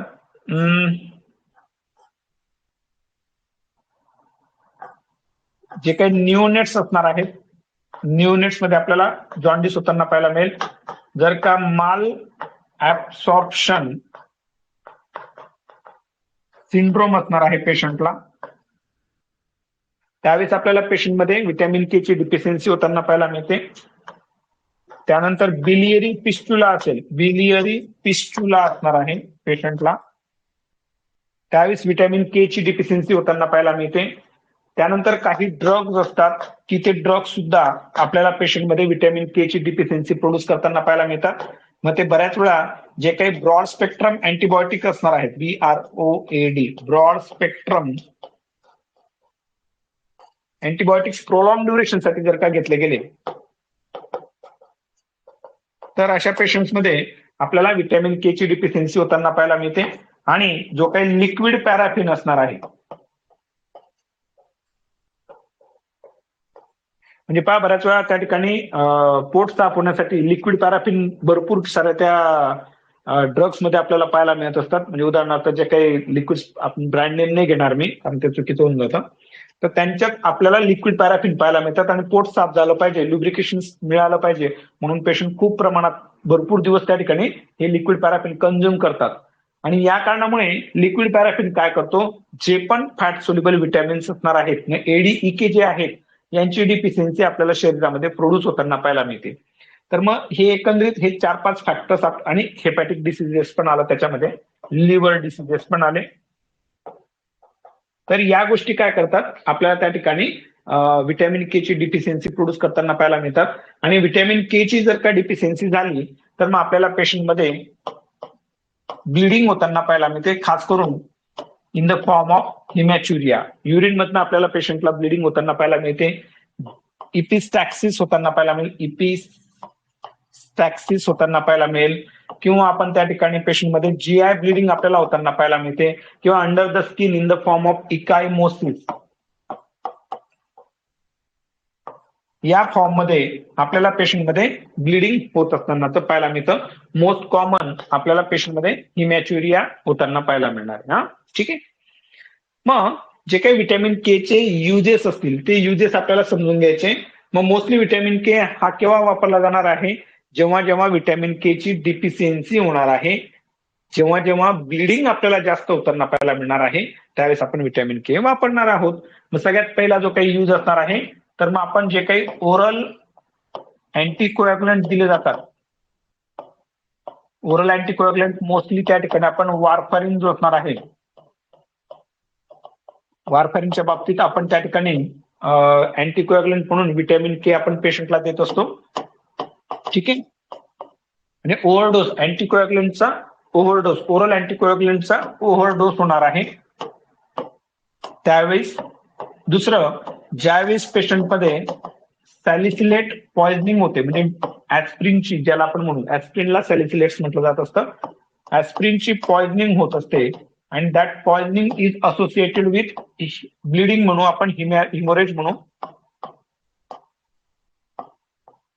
ज्यावेळेस सॅलिसिलेट पॉइझनिंग विथ हिमरेजेस आपल्याला होताना पाहायला मिळणार आहे, त्यावेळेस आपण पेशंटला विटॅमिन के ऍडमिनिस्ट्रेट करत असतो. त्यानंतर जे पण काही न्यूबॉर्न्स असणार आहेत, न्यूबॉर्न बेबीज, तर या न्यूबॉर्न बेबीज मध्ये आपण व्हिटॅमिन के जो असतो हा आपण त्या व्हिटॅमिन केचा वापर करत असतो. लक्षात घ्या, खास करून आपल्याला काही वेळेस माहिती असतं की प्रीटर्म आपल्याला डिलिव्हरी होणार आहे, तर मग आपलं बच्चू हे प्री मॅच्युअर बच्चू असणार आहे, मग त्याच्यात ब्लिडिंग डायस्थेसिस किंवा ब्लिडिंग डिसऑर्डर होताना पाहायला मिळू शकतात. मग हे जर का आपल्याला त्या ठिकाणी अवॉइड करायचं असेल तर आपण त्या ठिकाणी मदरला 10 milligram vitamin K before the delivery किंवा थर्ड ट्रायमेस्टर मध्ये आपण त्या मदरला त्या ठिकाणी व्हिटॅमिन के देत असतो, जेणेकरून मदरच्या शरीरातनं व्हिटॅमिन के हा काय लिपिड सोल्युबल व्हिटॅमिन आहे, फॅट सोल्युबल व्हिटॅमिन आहे, तो बच्चूच्या शरीरात जाईल आणि बच्चूच्या शरीरात गेल्या कारणामुळे हे क्लॉटिंग फॅक्टर्स जे असणार आहेत हे आपल्याला बऱ्यापैकी ऍक्टिव्हेट होताना पाहायला मिळू शकतात किंवा त्यांचं सिंथेसिस आपल्याला होताना पाहायला मिळणार आहे आणि यामुळे बच्चूमध्ये हिमरेजिक कॉम्प्लिकेशन जे असणार आहेत ते आपल्याला अवॉइड करता येतात. जे काही फुल टर्म बेबी असणार आहेत यांच्यामध्ये मग व्हिटॅमिन, मग आता पहा न्यूबॉर्न बेबी मध्ये आपण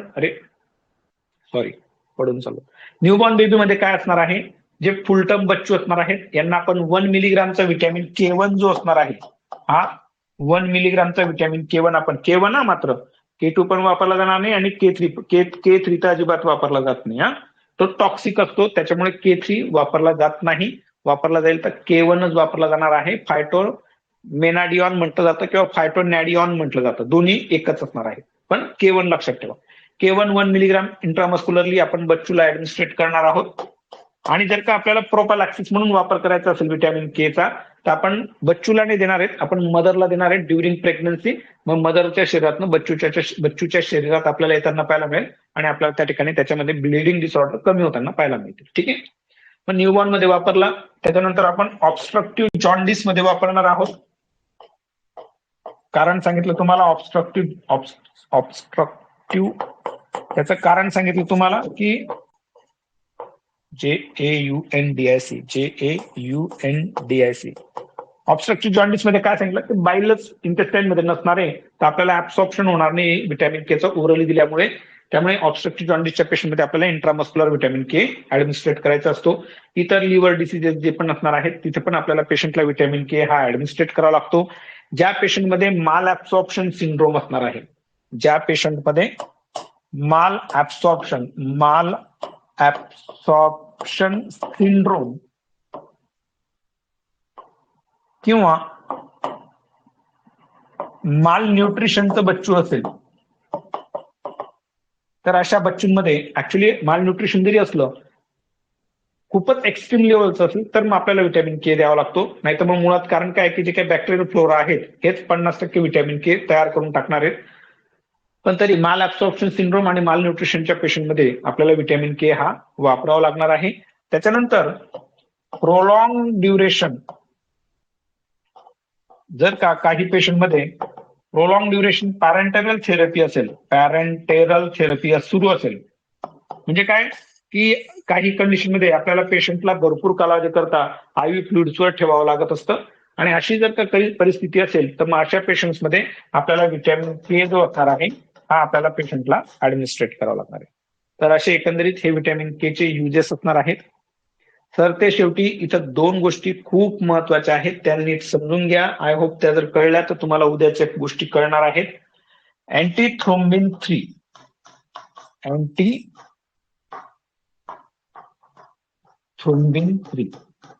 हा अँटीथ्रोम्बिन 3 काय करतो मित्रांनो, activated clotting factor 2, activated clotting factor 9, activated clotting factor 10, activated clotting factor 11, activated clotting factor 12 यांचं तो आपल्याला इनऍक्टिव्हेशन करताना पाहायला मिळणार आहे.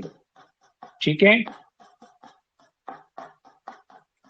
कारण हे जर का कळलं तर तुम्हाला हेपॅरिन चांगल्यापैकी कळेल. हा अँटीथ्रोम्बिन 3 हा हेपॅरिनशी संबंधित असणार आहे. आणि व्हिटॅमिन के जो असणार आहे, vitamin K dependent clotting factor कुठले आहेत, factor number 2, factor number 7, factor number 9, factor number 10. तर हे vitamin K dependent clotting factors आहेत.